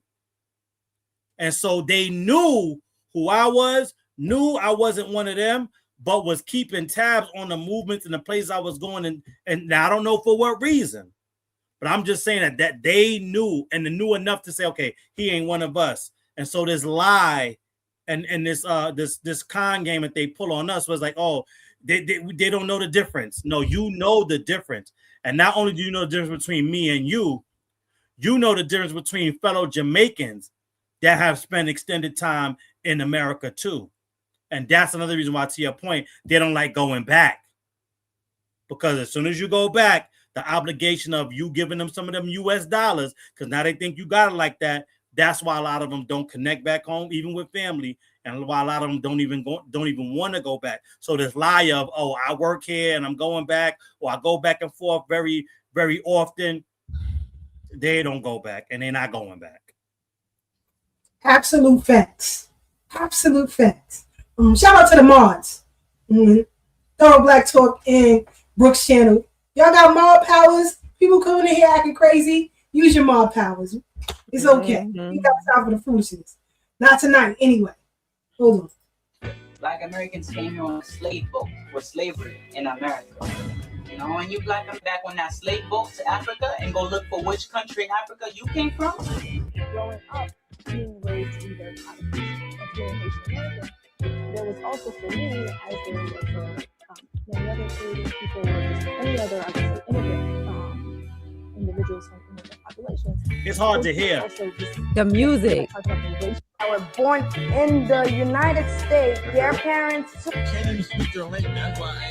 Yeah, it's the music. It's the music. Yeah. But you see the blatant disrespect? Yes, I do. But nobody ever talks about that part. It's only when we strike back, you know, people recognize that. which is crazy to me. But that just shows the sucker in you. You know what I mean? But I'm gonna go to a video that Sister Brooke put up. You know, why we can't be using the term African American. Oh. Hold on, let's play. Hold on. Okay, now this one is gonna be a doozy. Okay. Now, this video is exactly why we no longer call ourselves African Americans. Take a look at this. So South Africans are Africans. They are citizens of the nation of South Africa. They reside on the continent of Africa. For decades, this country, they are African. Whether they are white or black, they are African. And for decades, this country has taken in millions of refugees from several African nations that have been destabilized. Somalia, so much so that we've changed the entire demographic of a U.S. state. But Somalia, Eritrea, South Sudan, Democratic Republic of the Congo. We've taken in millions. Yeah, but what do all those places have in common? So now we're taking in, what they all have in common is every single one of those nations that I just listed, including South Africa, are African countries. We've taken in millions from the others, but we're taking in 6,000 from South Africa, and everyone's like, all of those those are places where there is actual conflict, where there is actual war, where people are actually being killed. Trump is basically saying the only people who we will let into this country are white people. Yeah, that is they're African. Basically, no. Whether they're white or black, they're African. White and people. they're facing racial You are making us look ridiculous right now. You are making us look ridiculous. This is a completely racist argument. You can keep talking, but it's completely racist. If I say only white people are allowed in, it's racist. And that is a policy. And then they gave them a gift bag of basically white Christian supremacist propaganda. Okay, all right, guys. You're going on about this. It makes us look absolutely idiotic. Back up. Josh, back up. This is like I don't even know where to start with. Is this how you actually feel? Like, are you giving your real opinions right now? I feel like this is not how you actually feel about this. The United States has had an extremely generous refugee policy in regards to several African nations. Now that South Africa is one of them, there's a problem. When was the problem? When we were taking in millions from every other destabilized African. And it's embarrassing. This is very deliberately obtuse, I would say. I'm gonna. So. As much as you guys want to be upset, as silly as that sounded, she's absolutely correct. White South Africans have been in South Africans for generations at this point. What is it, maybe 2 or 3 generations at this point? They are considered African. And so if Elon Musk is an African American, I am not. You guys keep wanting to act like, oh, you guys you're so scared to be African. No. You don't see the co-option happening right before your very eyes. It's happening in your country, and you want it to happen to us. If you're dumb enough to not see it over there, that's your problem. And your country, of South Africa and whatever other countries that you guys have white folks that have been living there for quite some time. This ain't Jamaica. This ain't no out of one come many. Fuck that. Okay? If Elon Musk and Charlize Theron is an African American, I am not. Period.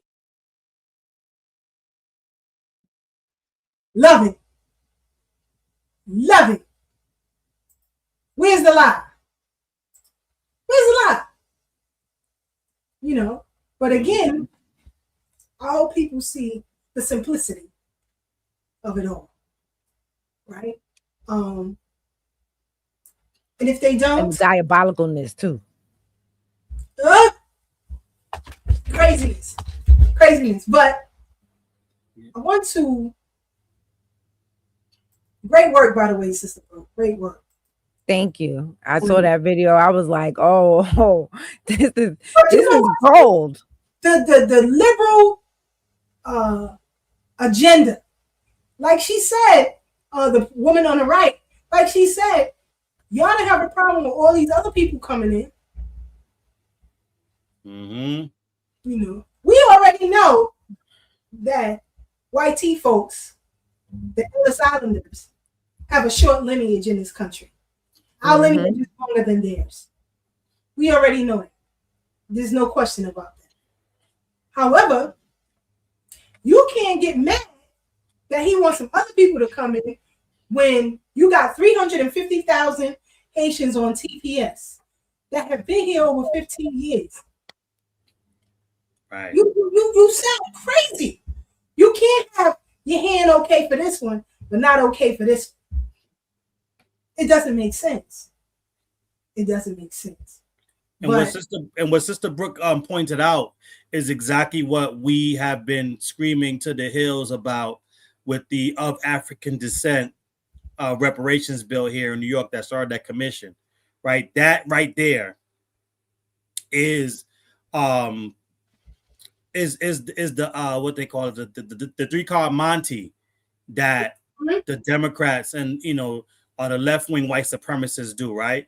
Like she was there and saying, "Are you making us look bad?" Because now all of a sudden we all white, right? She was trying to use her whiteness to silence her from doing. She was using flat whiteness to stop flat Africanness, right? But then they will jump back and forth between it to as long as they can push the agenda that they want forward. Again, going back to what I said, blue MAGA, red MAGA, you don't care about fascism when it's your side doing the fascism, right? I know I made that word up, but I like it. So if your side is doing the fascism, you good. You're going to let it rock. And so she's jumping in between, fighting against flat Africanness while using flat whiteness. And yeah, I just sent this to you. This is, like Sister Brooke said, whether we like it or not, outside the religious reality of Pan-Africanism, in the real world, Afrikaners are African. Period. Why? Because African is not a race. African is not an ethnicity. African is not a universal identifier across the different tribal groups. An African, as clearly defined, is a native or inhabitant of the continent of Africa. Only Pan-Africans believe that African is a race that only means black. Woo! But then you run right into the issue of actual Africans that don't identify as black and actual Africans that will identify as black when they get here to cosplay as us, but have zero lived experience of identifying as racially black in their homeland. They identify by tribe and ethnic groups, and none of them have a tribe called black. They don't even got a tribe called Quest. Right? And here's the other thing, because here's the one, and I'll take a breath on this. Here's the game they try to play. So I just want the family to understand this one. Because they'll start bringing up Kemet.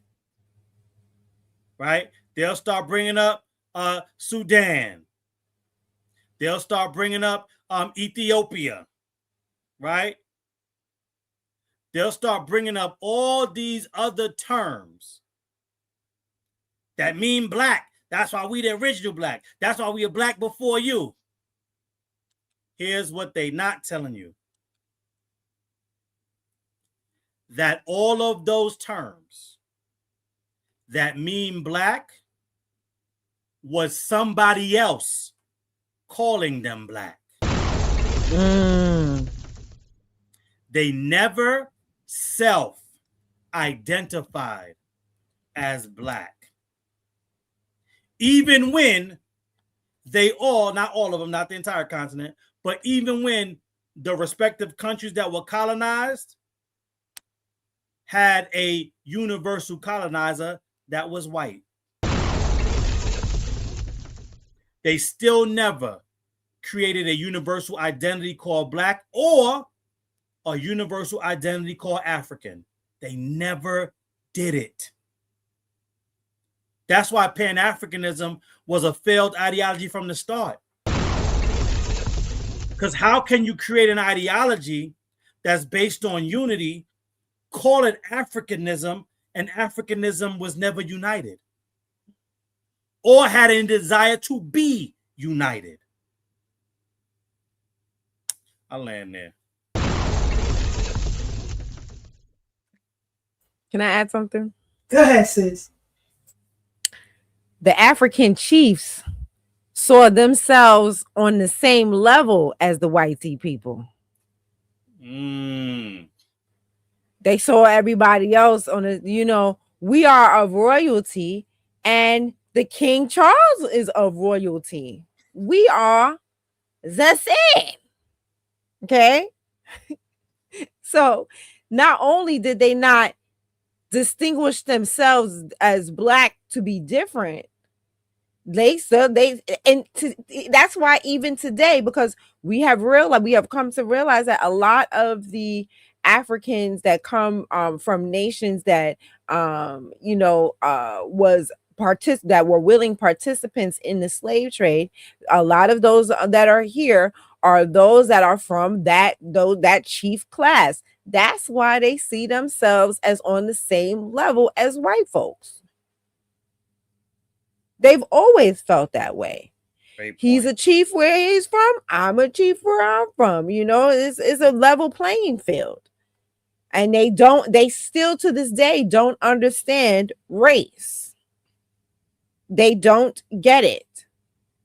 And so this is why how can we join with people who don't understand the rules of the game? Like Neely Fuller said, if you don't understand white tea supremacy, what it is and how it works, everything will just confuse you. They are nothing but a bundle of confusion in skin, bones, and blood. And melanin. They are nothing but bundles of confusion. And at this point in time, where we're in this Black American Renaissance that President Divine is always talking about, we are all about clarification, truth, right, and reparations. We don't have room for confusion. We don't have time for confusion. The time for trying to get you guys was on board was when SisKeisha and OG Tad had the meetings, the weekly meetings that they were having. That was the time to learn and get on board. And as I keep telling you, if you haven't gotten on board by now, that's your problem, not ours. How many people have taken trips to Africa? How many people have taken all types of things to teach, to even teach you about your own history? You haven't figured it out by now? And as the great Black American song goes, if you don't know me by now, then you will never, ever know me. And we don't got time for never. We gonna do something about this right now. So you either get on board or you get the flop out our way. I'm trying not to cuss. Get the fudge out our way. Because we're not playing with you. And we're not playing with them. But you want to play footsie with them.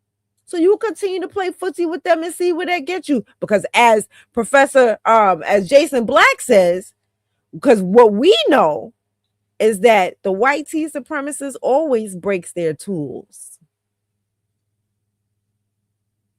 So we tried to warn you, but y'all don't listen. Y'all don't even listen to your own people when they come back from Dubai and tell you what they had to do. Baby, don't go to Dubai. I had to eat this. And now nobody even wants to be around me because my pores smell. Y'all don't want to listen to them when they tell you, I went to Dubai and they stole my passport. They took my passport. They wouldn't let me leave. They wouldn't let me do anything. They treated me like a slave. Y'all don't want to listen because y'all wants the jipper. So y'all don't even listen to your own when the warnings are coming. So you don't want to listen to us either? That's fine. No problem. You ain't got to. That's why we leave. Then you deal with it your own self. You don't want to take the warnings? That's it. Then you on your own. Like President Devon said earlier. You got too big. You getting too big for your britches. You think you know better than us? Then get your own place. Pay your own bills. Find your own way. And that's where we at with this Haitian TPS. Find your own way. It's no problem. You want to talk shit and call us everything but a child of God? You want to tell us that we don't belong here? All right, no problem. Find your own way. Don't ask me for nothing. How is that angry? One is just. Y'all think that we're the constant slaves. We're not gonna sit here and do for you and do for you and do for you and do for you and do for you and do for you and do for you and do for you while you give us your ass to kiss? Have you lost your slave selling mind?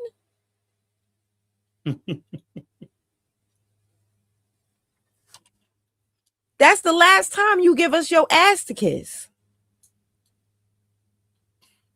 You on your own. I wash my hands of the situation. You on your own. I'm not telling you. You think you know better. I ain't telling you nothing. You know it. You know it all. You know better than us. Who's been here, whose story has been going on for 190 years. Ain't that what President Devine said? 190 years before you got here. You think you know better than us. You think you got more clout than us. You think you understand this game better than us. So you do it.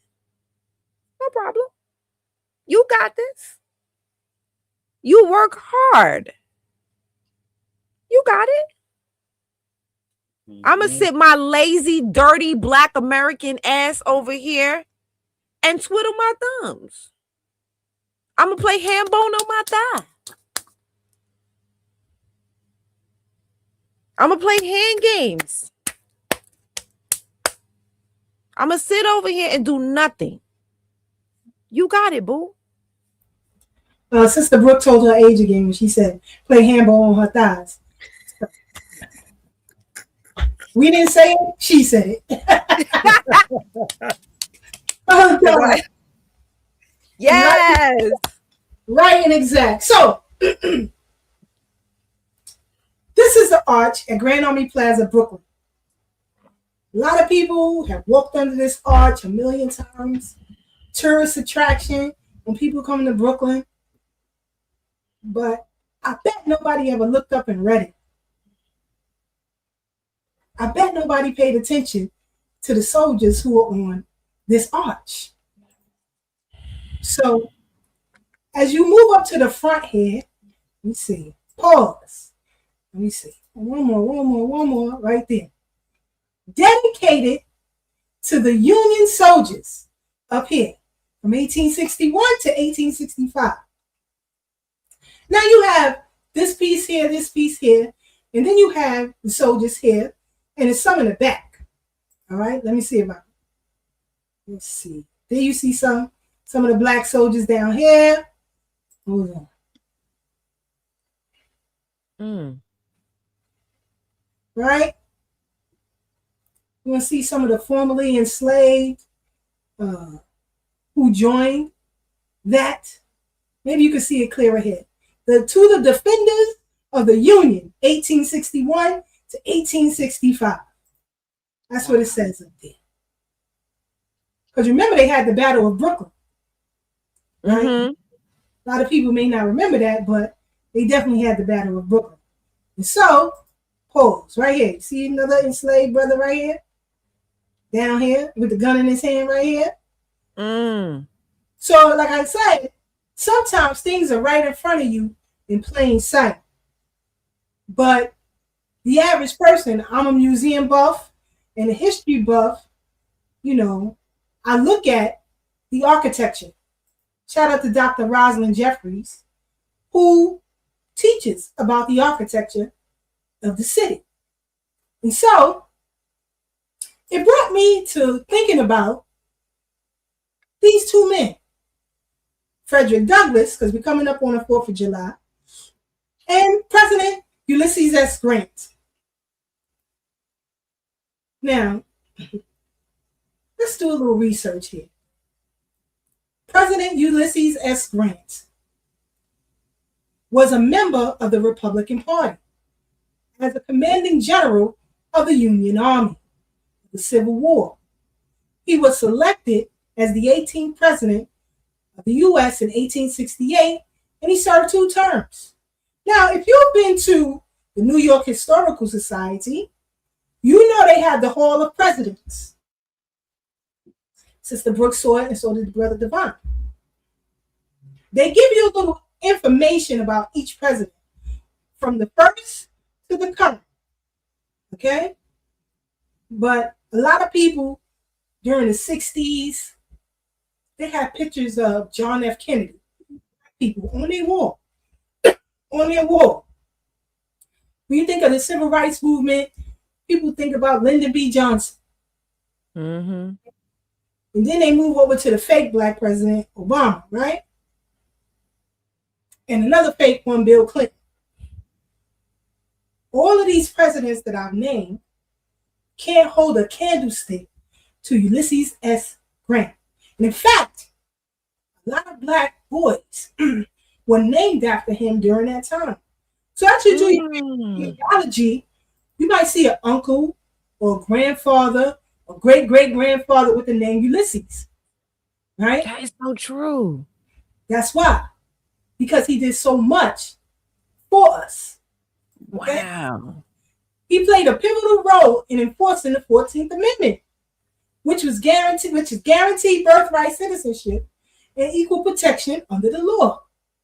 He signed the Enforcement Act of 1870 to 1871, notably utilizing the Ku Klux Klan Act to suspend habeas corpus so he could be able to deploy the military to protect black civil rights. Not white civil rights, Asian civil rights. He said black civil rights. Mm. Grant's relationship with the 14th Amendment spanned both robust enforcement and a push for political reconciliation. Vigorous enforcement. Grant issued a May 3rd, 1871 proclamation warning that he would exhaust the powers of the executive to secure constitutional rights in the face of violent voter suppression in the South. He actively used the Third Enforcement Act to crack down on vigilante groups. So as black men gained the right to vote during this time, he said they got to be protected against these white aggressionists. Mm-hmm. So he said, I need enforcement powers. This man was using all kinds of executive orders. But y'all talk about Trump. Amnesty Act of 1872, Section 3 of the 14th Amendment barred former Confederate officials from holding office. Remember when you saw all them black senators? Mm-hmm. Mm-hmm. He the one that got it started, believing the time had come to move past wartime hostilities. Grant urged Congress to remove these disabilities, ultimately signing the Amnesty Act of 1872, which restored political rights to nearly all former Confederates. President Grant, took some of the most aggressive executive actions of any U.S. president to protect Black Americans, earning high praise from civil rights leader Frederick Douglass, who famously noted, to him, more than any other man, the Negro owes his enfranchisement. Douglass said, crushing the first Ku Klux Klan, he suspended habeas corpus. In October 1871, Grant took the unprecedented peacetime step of declaring martial law and suspending habeas corpus in 9 South Carolina counties. Mass arrests. He deployed federal troops to hunt down the KKK, leading to the arrest of thousands of Klansmen and effectively dismantling the first iteration of the Klan by 1872. We can't even get a hate crime bill. In 2026, and you still vote Democrat? He created the Justice Department in 1870 Grant signed the bill establishing the U.S. Justice Department specifically to give the federal government the legal machinery to investigate racial terrorism and prosecute civil rights violations. Did Obama do that for you?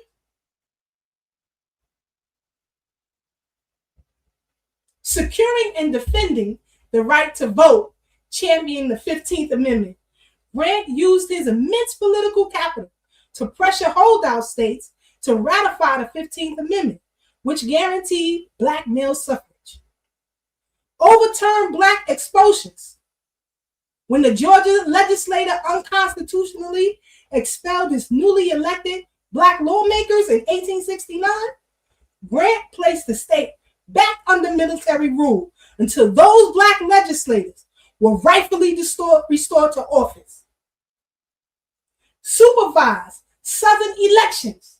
He used the U.S. Marshals and federal troops, to guard polling places in the South, allowing nearly 500,000 black men to safely vote and elect hundreds of black officials to local, state, and federal offices. Now you know where those first black senators came from. Did Obama do that for you? Did he? No. Let's move on. Talking about Haiti. Ebenezer Don Carlos Bassett was American. He was born in Derby, Connecticut. He was an educator, abolitionist, civil rights activist. In 1869, President Ulysses S. Grant appointed him as the U.S. Minister Resident to Haiti, making Bassett the first foundational Black American diplomat in U.S. history. While he is the most famous for his historic ambassadorship in Haiti, he later returned to the United States and served 10 years as the American Consul General for Haiti in New York City. So when you reside your behinds in New York City, those who are legal and illegal. He lived also in Brooklyn during the later years of his life. How dare you come to Brooklyn and change a neighborhood to Little Haiti? How dare you come to Florida, and change part of it and call it Little Haiti? This black man was your advocate. During the Civil War, General and later President Ulysses S. Grant shifted from initial skepticism to becoming an enthusiastic supporter and defender of black soldiers, famously calling them a powerful ally whose arming dealt the heaviest possible blow to the Confederacy. He said they wouldn't have won without them black men. A powerful ally against the Confederacy, in August 1863, letter to President Abraham Lincoln, Grant praised the policy of enlisting black soldiers, writing, and I quote, I have given the subject of arming the Negro my hearty support. This, with emancipation of the Negro, is the heaviest blow yet given to the Confederacy. By arming the Negro, we have added a powerful ally. Listen, every black man should have a firearm legally. He said the country is better with you armed. Praising for discipline and bravery shortly after the Union victory in Vicksburg in 1863, Grant noted the effectiveness and conduct of the black regiment in the field. He said, and I quote, the Negro troops are easier to preserve discipline than other white troops. He said, I doubt not I will prove equally good for garrison duty. All that have been tried have fought bravely. Us. They couldn't control the white soldiers. He said the black soldiers had the best discipline. ordering officers to fight prejudice. Grant did not tolerate discrimination from his white officers. He issued official military orders demanding full cooperation with the administration's recruitment policies. It is expected that all commanders will especially exert themselves, not only in organizing color regiments and rendering them efficient, but also in removing prejudice against them. But Joe Biden told you to get behind the Hispanic. That's not what Ulysses S. Grant said. Legacy as President Grant's firsthand experience witnessing the bravery of Black soldiers directly influenced his presidency. He fiercely championed the 15th Amendment, which guaranteed Black men the right to vote, and deployed the U.S. military to the South during Reconstruction to protect freedmen from the KKK. Not the immigrant, not the Jamaican, not the Irishman, not the Italian, not the Ukrainian, not the Haitian, but the freedmen. The Battle of Milton's Bend, fought on June 7, 1863, was the pivotal turning point that shattered racial myths and transformed General Ulysses S. Grant into an ardent supporter of Black soldiers. Occurring during the high-stakes of Vicksburg campaign, it featured some of the most brutal hand-to-hand combat of the entire Civil War. We did that. We did that. So the next time you walk under Grand Army Plaza, give these brothers a salute. Know where you standing and whose shoulders you stand on. And you got the nerve to have the beginning of the West Indian Day parade start right here at Grand Army Plaza? That's so disrespectful.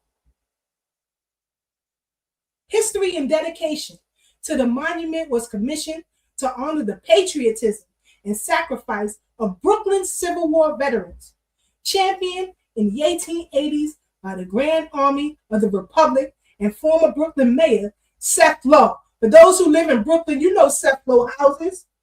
Now you know who is named after. The original 1892 dedication ceremony was a major civic event attended by U.S. President Grover Cleveland, the Democrat. All they do is show up and lean onto our lineage because he didn't do nothing. He didn't do nothing. Let's skip to the bottom. This masterpiece was sculptured by Frederick McMonnies and added in 1898. The interior arch wall featured impressive equestrian reliefs of President Abraham Lincoln and Ulysses S. Grant, with horses sculptured by renowned painter Thomas Eakin and figures by William Randolph O'Donovan. Army and Navy groups, McMonnies also designed massive sculptural groups representing the Army and Navy at the base and the pillars. Those were added in 1901. Today, the arch stands not only as a tribute to the Union, but as a focal point for the community, including the year-round Grand Army Plaza Green Market. That is our legacy from the 18th President of the United States. Y'all better stand and salute us. Salute us. So when people tell you you shouldn't celebrate the 4th of July, to the heck you shouldn't. You see what Brother Devon got behind him. Don't never let nobody tell you that foolishness. These Black men were honored in a way like never before. But you stop on the street. Matter of fact, I'm getting back to it. Be outside asking people questions. Who was the 18th president? And I guarantee you, nobody can tell you. They can tell you about John F. Kennedy. They can tell you about Bill Clinton. They can tell you about Joe Biden. They can tell you about Lyndon Johnson, who didn't do nothing for you. Nothing. When people talk about the 14th Amendment, no ma'am, no sir, that's not what Ulysses S. Grant said. So when people talk about y'all don't deserve reparations, that ain't what he said. Go read his memoirs. You don't have to believe me. You don't have to believe me. Matter of fact, there are hundreds of YouTube videos. Get to going through them if you think I'm lying. And I'll land there. What say you, Penny?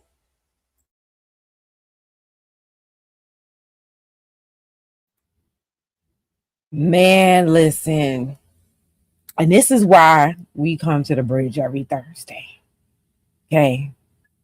My big sis Keisha, she never disappoints on bringing some facts that you never even, that nobody talks about. How many of us, and I've been seeing people in the chat, all of us been and living in New York our whole lives.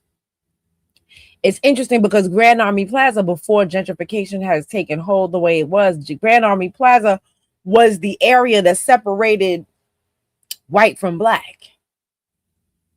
On the train, on, you know, because Park Slope is right there. So you know what I'm saying? So that would be the separation. When you on the train, back in the day, when you on the train, you be like, all right, I'll be able to get a seat after Grand Army Plaza because all these white folks don't get off.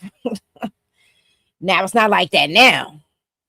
They all up and down Franklin Avenue and all that. So it's completely different now. But that is so funny that used to be the marker that we knew about, and just not even knowing that these things were there. And I remember going to the George Floyd protest that they had here. And I ended up leaving. It was they turned it into a party. It was twerking. It was, rights for LGBT. It was everything except for what it was supposed to be. All right in front of this. And so it's crazy to hear. And then when you get into Ulysses S. Grant, I wonder, now I didn't read the briefs that the judges released, but I wonder if anybody ever referenced the president at the time who signed this amendment into law. Like, I wonder if anybody ever referenced that, because that to me, and I said this to President Devine on the back end, that lawyer that Trump had, I was like, where is Bill Burr, whatever his name is? He would have been a better lawyer, and I ain't no fan or nothing like that, but I'm just saying that lawyer. Remember they had a falling out, so he let Barr go. Right. But they should have brought him in for this one, because Lord, that lawyer they had, I just felt like he was very weak. He was not good at his argument was like he was not good, and I was concerned then. I felt that I didn't. Anyway, one thing that Ultimatics and Malcolm X both said: when you're arguing the point, always put history on the witness stand. Right. And you can't lose. Right? And he didn't do that. Backed up by evidence. And he didn't do that. He did not do that. And he had a speech impediment, and or something wasn't right with his voice. I won't say speech impediment, but something wasn't right with his voice. And I just felt like they needed an orator. They needed somebody to actually be able to get the point, and like you said, argue the history. And and the entire time that this conversation has been had, never once did I hear anybody speak on it the way you have just now. And so I want to thank you so much for bringing that. And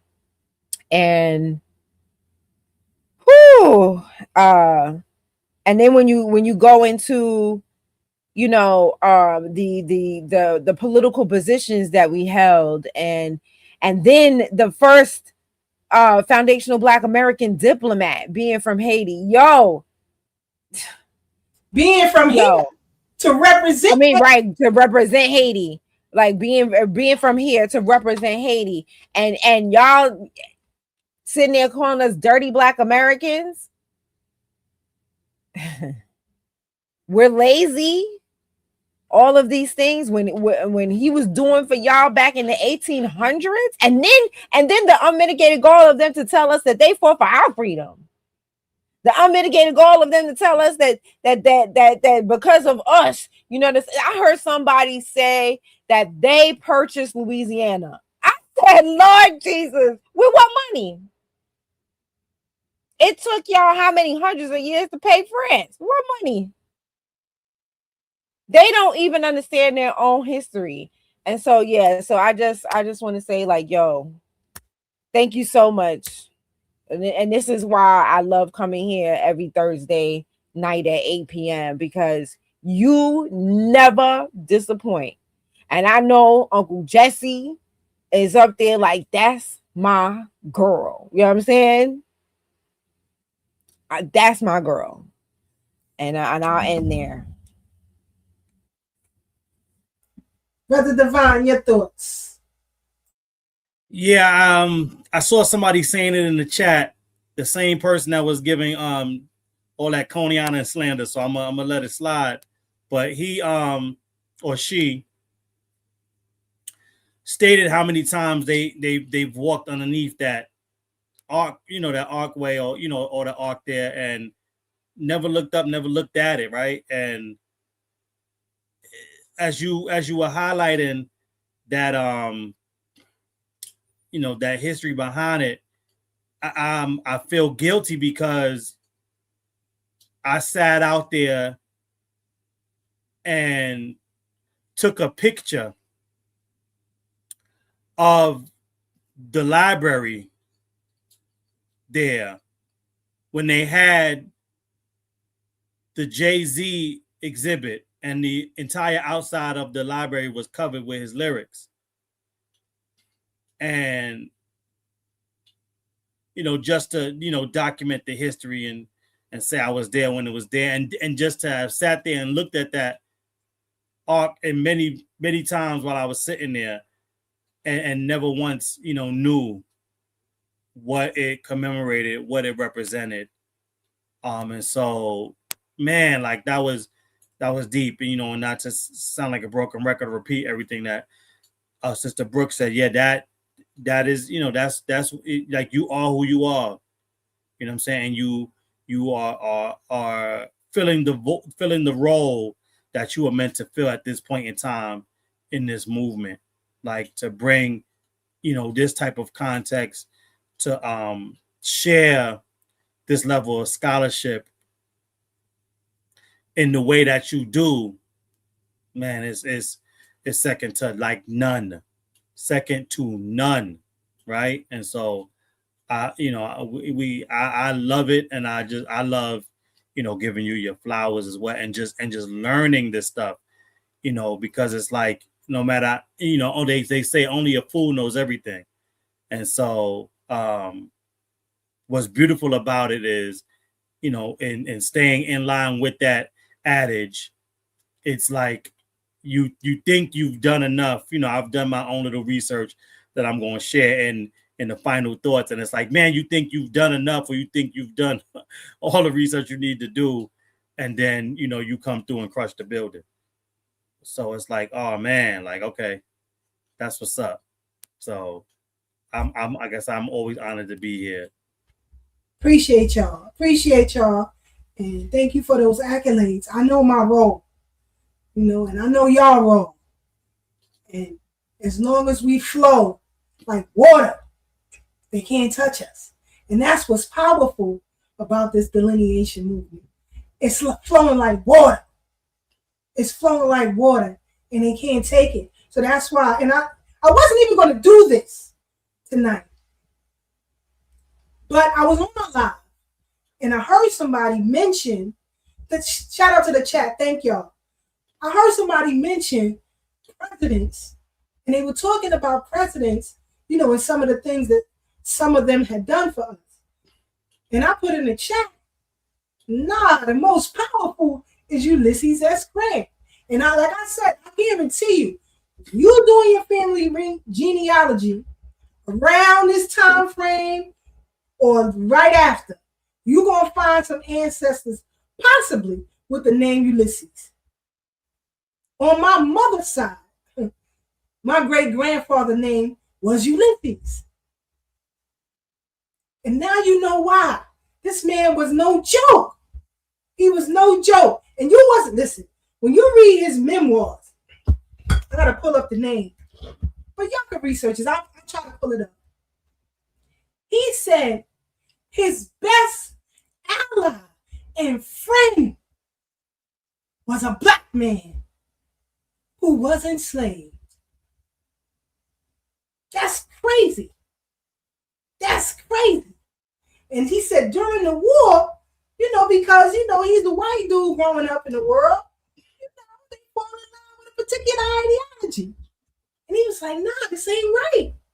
He said they are men of men. Men of men. So, you know, one of the persons that helped call people to the fight, was Fred Douglass. Right? And Fred Douglass, let me see, maybe this might be too big. Fred Douglass says, men of color to arms, now or never. 3 years of service. Fail now and face your doom. Embrace his doom. He said, are freedmen less brave than slaves? And he got all these men to sign up. You should read this. Put in your Google search, Frederick Douglass, men to arms, and see what he said. See what he said. This is serious business. Men of color to arms. This is a powerful piece. And he held the meeting, and you'll see the list of all the people who were at that meeting. And, you know, it's unfortunate because fighting in this country, you have conflicting thoughts and you have favorable thoughts. But every year, around the 4th of July, people recite or play Fred Douglass' speech. Devon shaking his head. What is the 4th of July to a slave? You know, I want you to put in your YouTube searches, free black men who fought during the American Revolution. And you will be surprised. A lot of these men had gold and property.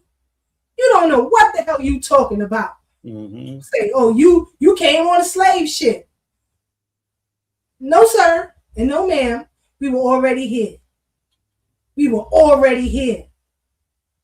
Don't think about what they brought across the water from Africa. And I keep saying this, and I've said it many times. Research the reverse Underground Railroad, and it will change your perspective and your understanding about enslavement in this country. So, we've come to the end of our program. We're going to give final thoughts and commentary. We'll start with our sister Brooke. Let's get into it. Oh, all right. You can give her a minute. Go ahead, Brother Divine. Yeah, man. So, you know, I know we don't do it often, but, you know, they left him in the chat long enough. So I definitely want to make sure I address Fly Cats and his bitch ass or her bitch ass, whoever he or she is. You don't even know how to spell lose. He said immigrants loose. I mean, you should say immigrants are loose, right? Y'all loose from your own country. Like, that's where y'all need to get it tight and get it right at, in your own country. And so, you know, these clowns, you know, come over here and think they could tell us anything, you know, while not building up their own homeland, even after getting all the scholarship that's here, right? Like, it don't even, it don't, you know, you don't cast your pearls with swine, right? Because they're not going to appreciate it anyway. And then also the other Keisha, you know, that was trying to tether onto your actual name, I'm going to assume that she was Haitian because she was in here, you know, talking about all the Haitian stuff that she wanted to, she wanted to big up. And she had the nerve to say, I couldn't read the total comment before it got taken away. I think they had blocked or muted her.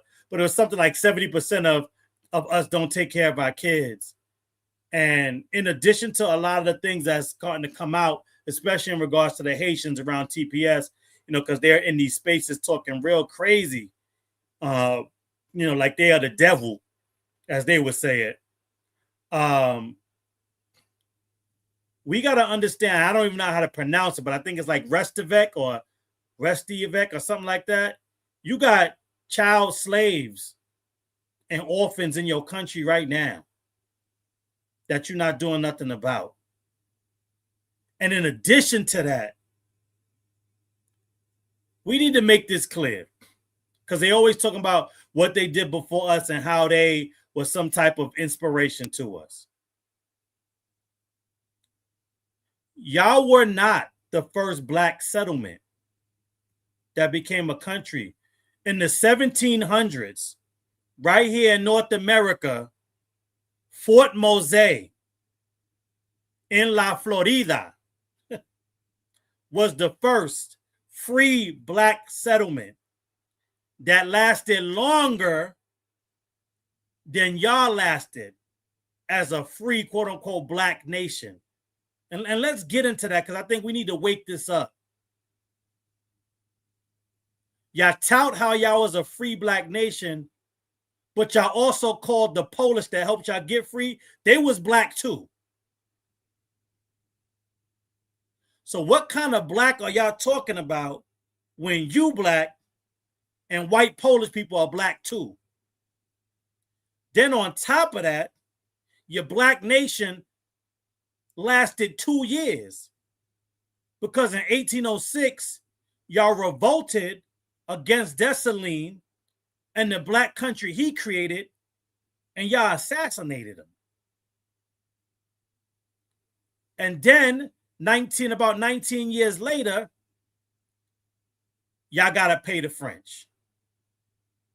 With that settlement in La Florida, sounding like Rodrigo up here, our free settlement lasted 25 years. So let's stop this weird Haitian washing of history, where y'all think y'all did something for us that we were not doing for ourselves. Where when Napoleon had to sell Louisiana to the U.S., that was a net negative for us as a people. That increased and prolonged slavery for us, because it gave the U.S. new territory to have to employ slaves to work, because they wasn't doing it. So y'all gotta be, and that's before we get to the actual Constitution, where I haven't done enough research on it for me to be touting it, but we're finding some things out in that Haitian Constitution that's taking away y'all Haitianhood and y'all Haitianness, because y'all abandoned the country and abandoned your people. And I think we've already come to the conclusion. Now I'm looking at the names. Flycats and Keisha here are the same person. They just got burner accounts. So it wasn't even two trolls. You the same sorry ass troll.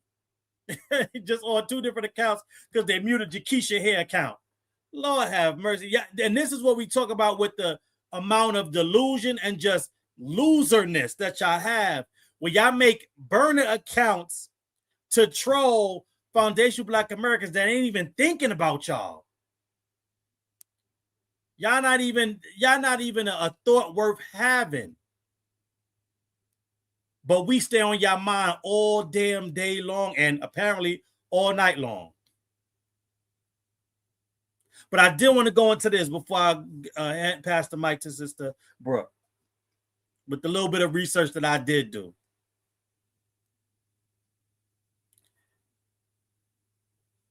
The dissent that Clarence Thomas wrote, 91 pages,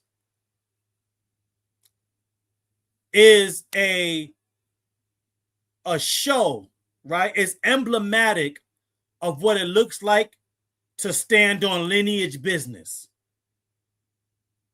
He rooted his descent in our lineage using our freedman status. And here's why that's important. One, the door is still open. This ain't the last we're going to hear about this birthright citizenship. So it's not a done deal for all the tethers, Keisha here, and everybody else. And not this Keisha, that Keisha. I know I got you because you can't get me. What we got to understand is that Kavanaugh opened the door to let them know that the way in which he went about it wasn't the right way to do it, so that it can remain constitutional and it can jive in line with what's going on with the Supreme Court. But there is a way and things that Congress can do today, tomorrow, right? And I believe that behind the scenes, they are getting that stuff together. Not to do away with birthright citizenship like the left wing is telling you, but to have it narrowly tailored so that it serves the people that it was supposed to serve from the beginning. The people that it was designed for. Because you look at the time in which that amendment was passed, there were no immigrant groups here in large numbers with which to have babies and become citizens.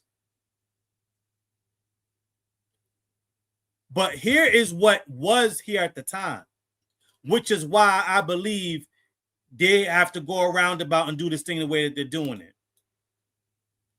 Right now, it looks like, and people are just focusing on the Haitians because of TPS and all the other Afro immigrants and quote unquote non-white immigrants that benefit from this birthright citizenship before we even get to the Asians and what they're doing with their birthright tourism. There are a lot of people classified as white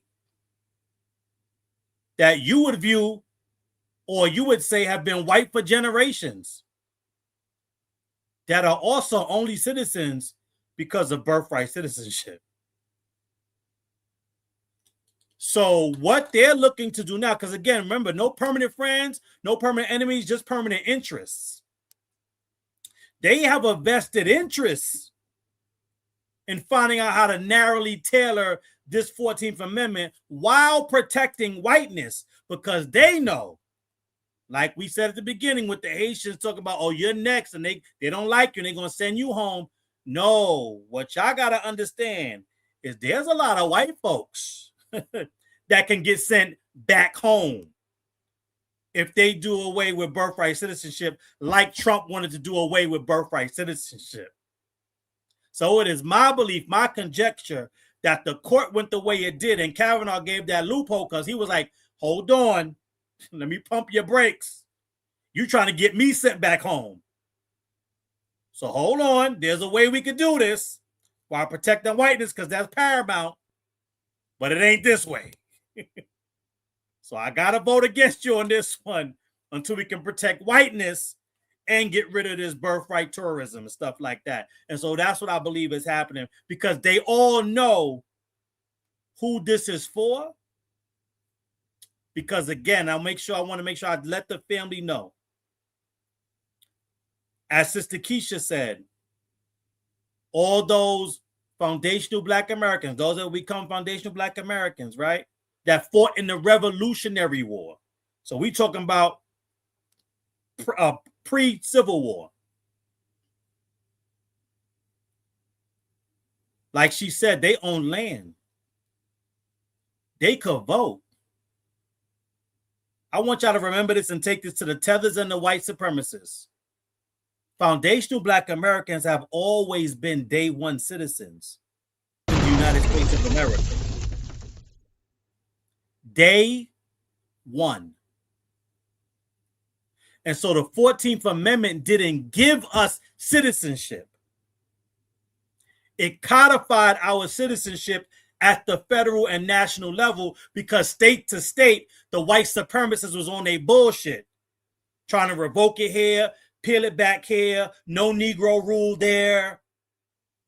So there needed to be a standard set, and that is what the 14th Amendment was, because guess what? Before, during, and after the Dred Scott decision, foundational Black Americans were still citizens. I need y'all to understand that, because people, especially the tellers, they get it twisted. They're like, oh, you are a 14th Amendment citizen like me because the Dred Scott decision took y'all citizenship away. No, nope.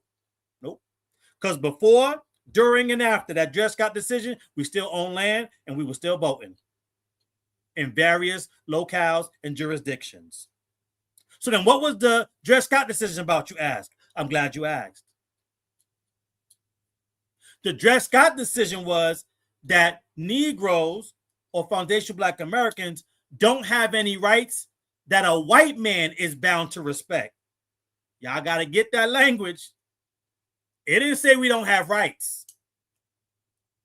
It just says the white supremacists are not bound to respect them. But if you understand foundational Black American culture, then and now, we don't give two shits what they bound to respect.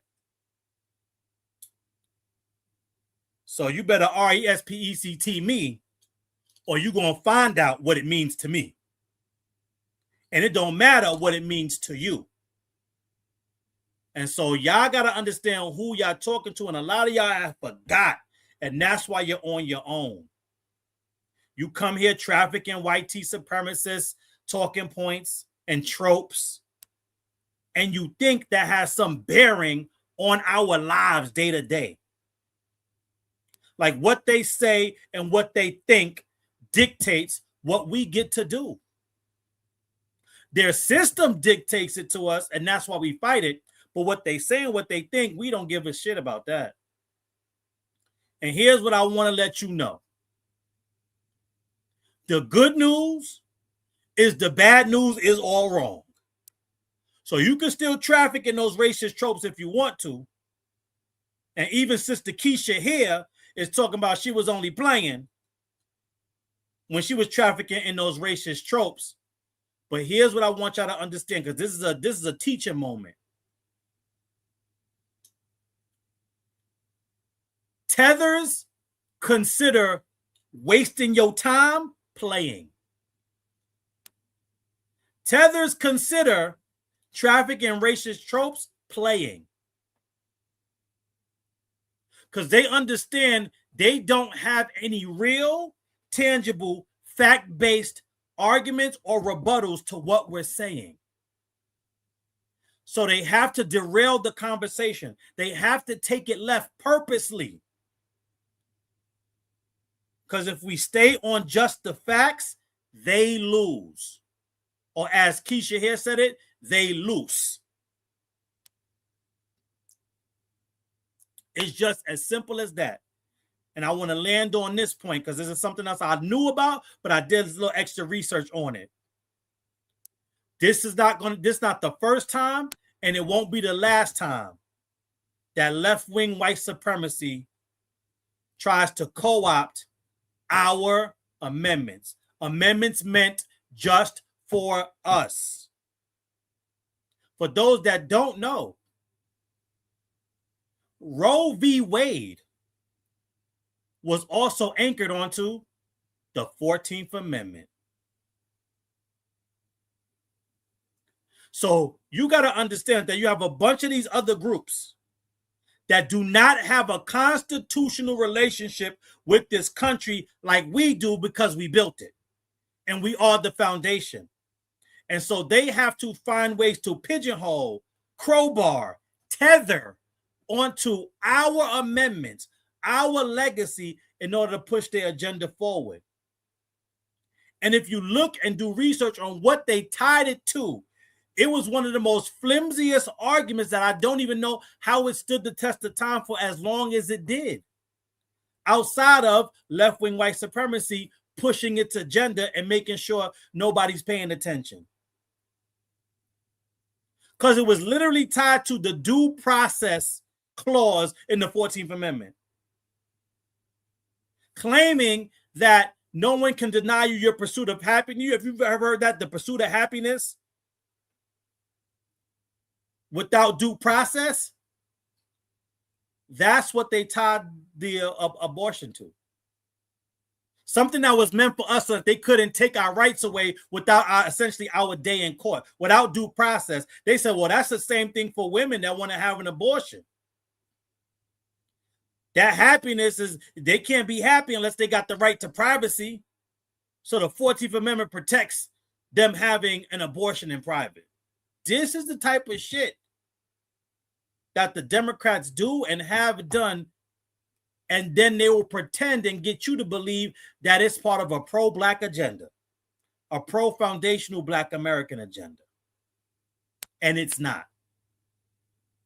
So we got to be on our game. As you can see, we are on our game. And again, I want to make sure I give honor to my Uncle Jesse.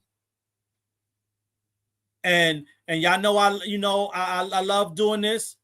And I love quoting movies. And as soon as I knew we were going on today, I thought about the movie Gladiator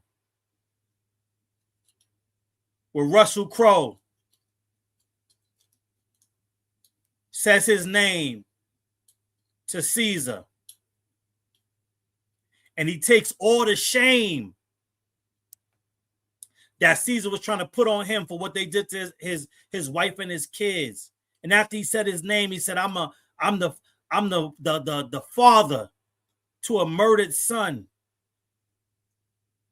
I'm the husband to a murdered wife. And I will have my vengeance, in our case, our justice, in this life or the next. While at the same time, I've been reading, Sister Brooke got this book, Negro with Guns, and is detailing the life of Mr. Williams and his wife. And I'm tying it all together because the more you do your own story and you encounter stories and the lives like Uncle Jesse, and then you read about the stories of our people and what they did and sacrificed to get us here, man, a tether can't tell you shit. A white supremacist can't break your stride.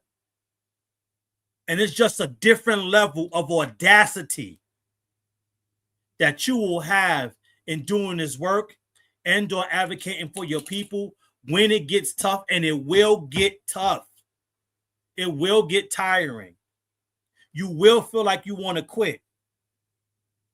But when you know these stories and you know who you're fighting for, can't nobody waste your time and can't nobody break your stride. So I want to make sure I sent that to y'all again. Peace and love up to our Uncle Jesse. And I'll land there. Thank you.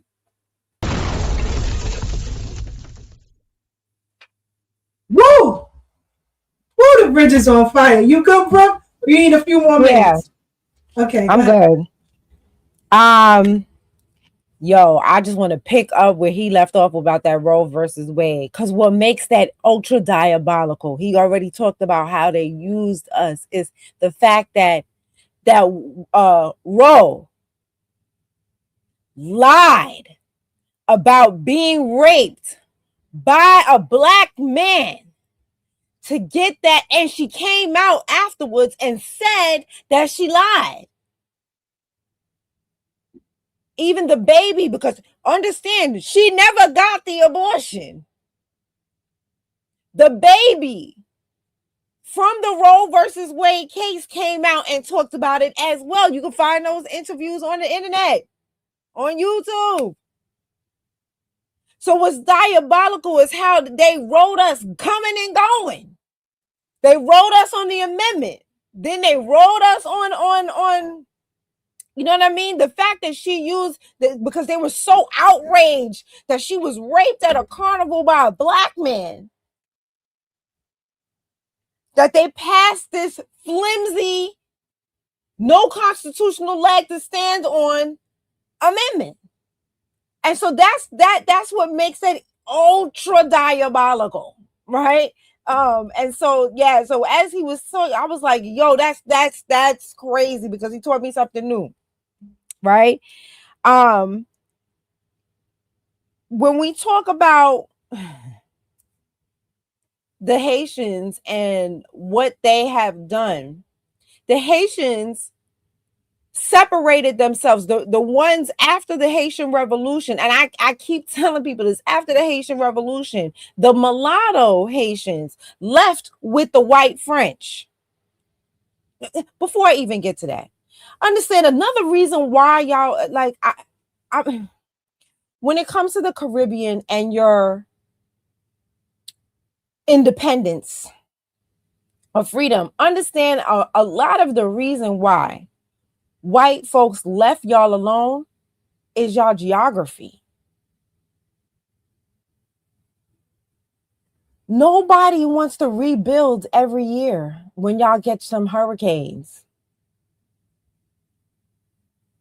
But see, here in America, we have a stable weather and a larger landmass. If you don't like one weather, you can go somewhere else, and there's other new weather. They didn't want to leave here. They were willing to leave y'all over there and just puppet you from afar. Look at how many hurricanes Haiti has had. Look at how many. Jamaica just had a hurricane. St. Vincent had a hurricane. Grenada. Y'all, every time y'all have one of these major weather occurrences, y'all got to rebuild the whole island. Daggone there. So once you start a war, once the enslaved population starts a war, it's not fiscally like, I don't even want to do this. I could just leave a couple of white tea people. I'll procreate with a couple of y'all, leave the mulattoes in charge, and I can skedaddle. So I want y'all to understand, but they didn't want to leave. Then once they got here to our beautiful landmass that we were already on, they didn't want to leave. There's no weather event that made them leave. Nothing. They don't want to leave. They were willing, and they only want to come visit y'all when it's not hurricane season. Okay? And then the earthquakes and whatnot, the whole island's in shambles. They don't want to deal with that. So same thing when it came to whatchamacallit. Y'all ended up, that hurricane season helped y'all out a lot. Because it was just one more reason. You know what? Leave it alone. Forget it. It ain't worth it. Forget it. And they was fighting so many wars in so many other places. And then you throw in a hurricane? Forget it. You know what they did? They was like, we'll just take a boat to Louisiana. We'll just take a boat over there. And a lot of Haitians jumped in that boat with them. And when they came over here, they delineated from us, the free black people and the non-free black people. And they call themselves the gens de couleur. And let's not forget, they own plantations with slaves. So y'all want to take credit for that. You don't want to take credit for your plantation owners that cracked the whip just as hard or maybe even harder as the white folks? Oh, if you're going to talk about it, let's talk about it all. Don't talk about some of it and leave some of it out. Yeah, you came here and you became plantation owners. And separated yourself by calling you delineated, calling yourself the gens de couleur. Your own people. You became your own people. You didn't want to fool with us. You didn't want to help us. You didn't want to do anything for us. You didn't want to fight for us. All you wanted to do was keep your head down in Louisiana, where the French allowed you to be free. The very same French that y'all keep saying is y'all enemy. But y'all was over there canoodling, sharing a bed, signing over your daughters to them in side piece bliss. becoming the concubines, the willing concubines, as we're disgusted because of the things that we were forced to do. You were their willing concubines. You sat at home in them houses all day and waited for the white man to come and pay you some attention.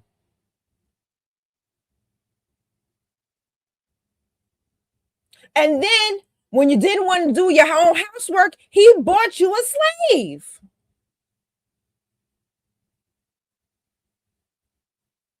And then you, anytime you got mad, because you know white men, they gonna F everything. You, the slave, everybody. Then you want to get mad and threaten to sell people. You didn't have no camaraderie with us. You were so busy snuggling up to the white man.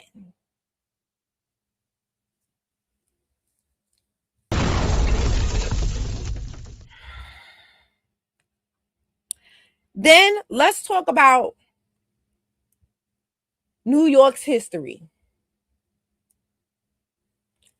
Immigrants have constantly been lying about New York history since they set foot on these freaking shores. Y'all have always been trying to take credit, lie, and pretend. Let's start with the Knicks. They just won, right? Do you know they lie and tell a story that there was a Knickerbocker family that was the Dutch? All lies. There was never a Knickerbocker. There was never a family named the Knicks. It's a fable, a tall tale, a story they made up to insert themselves in the history of this state because they don't have one. They don't have one. So it is not, y'all are only filling in the shoes of the white supremacists that came before you. You are acting the same exact way. We are accustomed to this. We have seen this story before. We see with the Statue of Liberty. Y'all sit here and lie and talk about it's about how, inviting immigrants into the country. No. It was about the emancipation of us.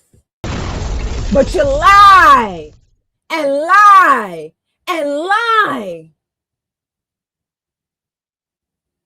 And constantly changing the story and changing the rule. You are no better. And that is why we don't have no sympathy for you. You are no better. We sat here and told y'all how many years about how white folks stole rock and roll and pretended that they did it. And now y'all trying to do it with hip hop. Y'all, we didn't let them do it rock and roll. You thought we was going to let you do it with hip hop? Even the story of the Boston Tea Party, all of that. Do you know that with the Boston Tea Party, they dressed up as us so that they could have a stronger claim on why they were fighting the British? Our history has always been used as a legal constitutional leg to stand on for revolution. To make change, to force change. Because nobody does it better than us. Nobody is stronger than us. And nobody has been doing it as long as we have. And I'm going to end with a joke. So, when I discovered that Yankee, let me say, before I even get into that, let me let y'all know, people who are not New Yorkers, I hear y'all always say, y'all sat there and let people call you Yankees to your face. Yeah, I didn't know it was insult. Did y'all forget our baseball team is named Yankee? Did y'all forget I did not know it was an insult. I'm like, yeah, I'm a Yankee. Put it on. Where my jacket at? Where my baseball jersey? Remember the baseball? Where my baseball jersey? Yeah, I didn't know it was an insult until I was talking to a Jamaican child, and she told me that her mother told her that she needs to stop acting like a Yankee. That's when it hit me. that this term was an insult. Because let me tell you something, when it comes to Labor Day, you're going to find pictures. Well, I don't know if you're going to find it, but there are pictures of me in Yankees t-shirts, red, white, and blue. Because I already told you I dressed up for Labor Day. Red, white, and blue with a Yankee t-shirt on. Letting everybody know I'm American. I did not realize it was an insult because that is the name of our baseball team. And as New Yorkers, we have made the Yankee symbol a symbol of hip hop. Everybody wears the Yankee hat. So like I said, it wasn't until that little girl was explaining to me what her mother told me that it hit me. Oh, wait, they trying to play us. So when I found that out, I became adamant with not allowing people to call me that. And when I told a friend of mine, like, yo, stop. I don't want to, like, don't ever, you know what I'm saying, call me that again. He was like, I don't understand why you take offense to it, because when he wasn't from Jamaica. He's from a different island. I won't go into which one, just to be nice. But he was like, in my island, when we refer to somebody as a Yankee, that just means that you could dress. Because I'm assuming if you're not Yankee-ish, then that means you can't dress. And so, I just thought I thought it was hilarious, but I was like, I smirked a little bit. And then I was like, still, you can't, I don't want to hear it no more. Stop. I don't want to be called that anymore. And I put a stop to it.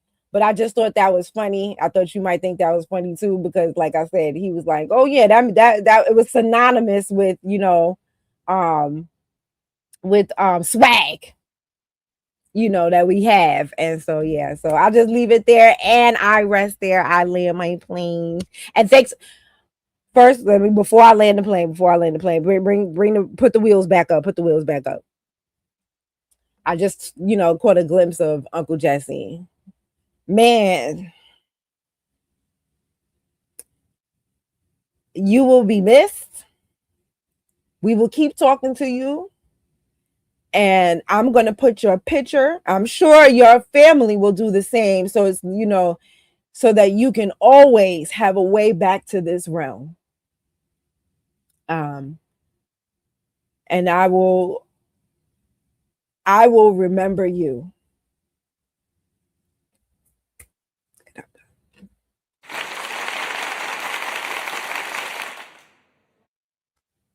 Well, we've come to the end of our program.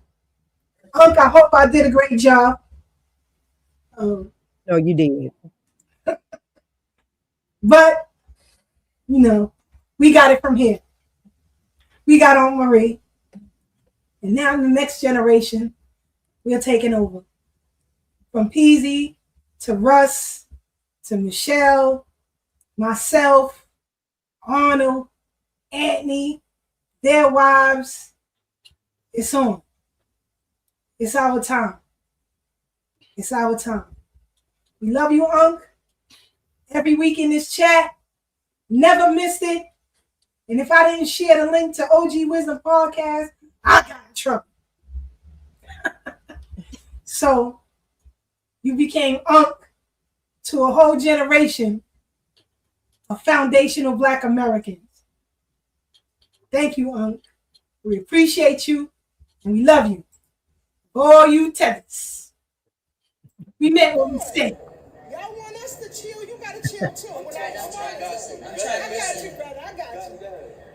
You would qualify because you do have a line that goes back to the enslavement in this country. If you don't, go elsewhere and appeal your claim. Stop leaning on, and that's the problem with Pan-Africanism. You all have been leaning on our legacy for so long. You don't know how to stand on your own. I don't necessarily. That's absolutely not true. I said what I said. Hold on. Everybody's Sage. Right. It always pants us, Brother Sage. Sage looking down like, whoa.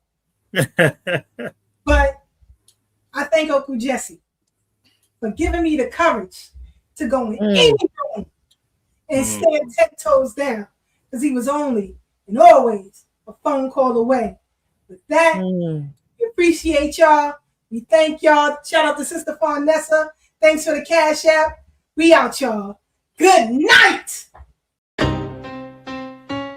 Y'all don't hear us. Pull up a seat and motherfucking listen.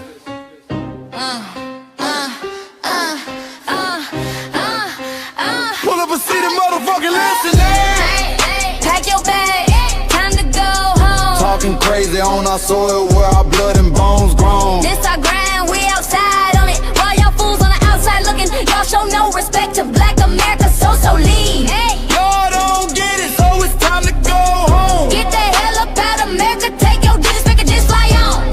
Y'all don't get it, so it's time to go home. Get the hell up out of America, take your digits, make it just fly on. You landed on the tarmac, fresh off the boat. Talking about y'all building nothing, man, you choking on the note. My ancestors the reason that this country even breathes. Picked the cotton, built the White House, planted the seed. Jim Crow laws, redlined the map, we was the target. You think that struggle's a costume, man, you can't mark it. We fought the wars, we bled the blood, we died for our future's chance. And you come here and give our legacy a side eye while throwing shade on the guard. While you benefit from doors we kicked down with our last breath. Now you spit on the architects who stared down death. Disrespectful, that's disrespectful, ungrateful. A slap in the face, the only people who gave a fuck. So let me show your ungrateful ass to the right place.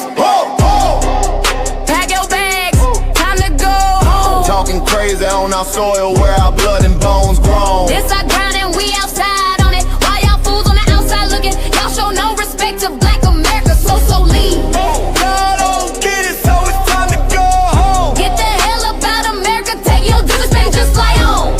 Y'all don't get it, so it's time to go home. Get the hell up out of America, take your digits, make it just fly on. Passport, the visa, the privilege to be here. Cause my grandma did march for y'all, so disappear from our land. You cosplaying our pain. Think it's a trend you can borrow, but you ain't inherit the ghosts of our sorrow. We the foundation, the bedrock, the soil and the root. You not no branch on our tree, and unproductive people always cosplaying me. Talking about we ain't do nothing, you lost your mind. We built this from nothing, time after time. From the beginning to now, we been the backbone and muscle. Why you look down on the struggle and cause a whole tussle? That energy style with disgusting is whack. So let's make it clear, there's no turning back. This land is paid for in full. In blood, sweat, and tears, and dreams deferred. You don't get to come into a house we built from the dirt and telling Black America y'all ain't worth nothing. That's a violation, facts. Pack your bags, time to go home. It's our soil on our soil where our blood and bones grown. Show respect, this our ground, y'all just tenants on a leash. Or get the step. Show no respect to Black America, so leave. Don't get it, so it's time to go home. Get the hell up out of America, taking your digits, I can just fly on. Don't get it, so it's time to go home. Get the hell up out of America, taking your digits, I can just fly on. Yeah, fly little birdies. Fly on back to where you came from. This ain't for you, this soil is sacred. We said what we said, It's time for y'all to go home. So fly a little birdies fly. So fly a little birdies fly. So fly a little birdies fly. Fly far, far away.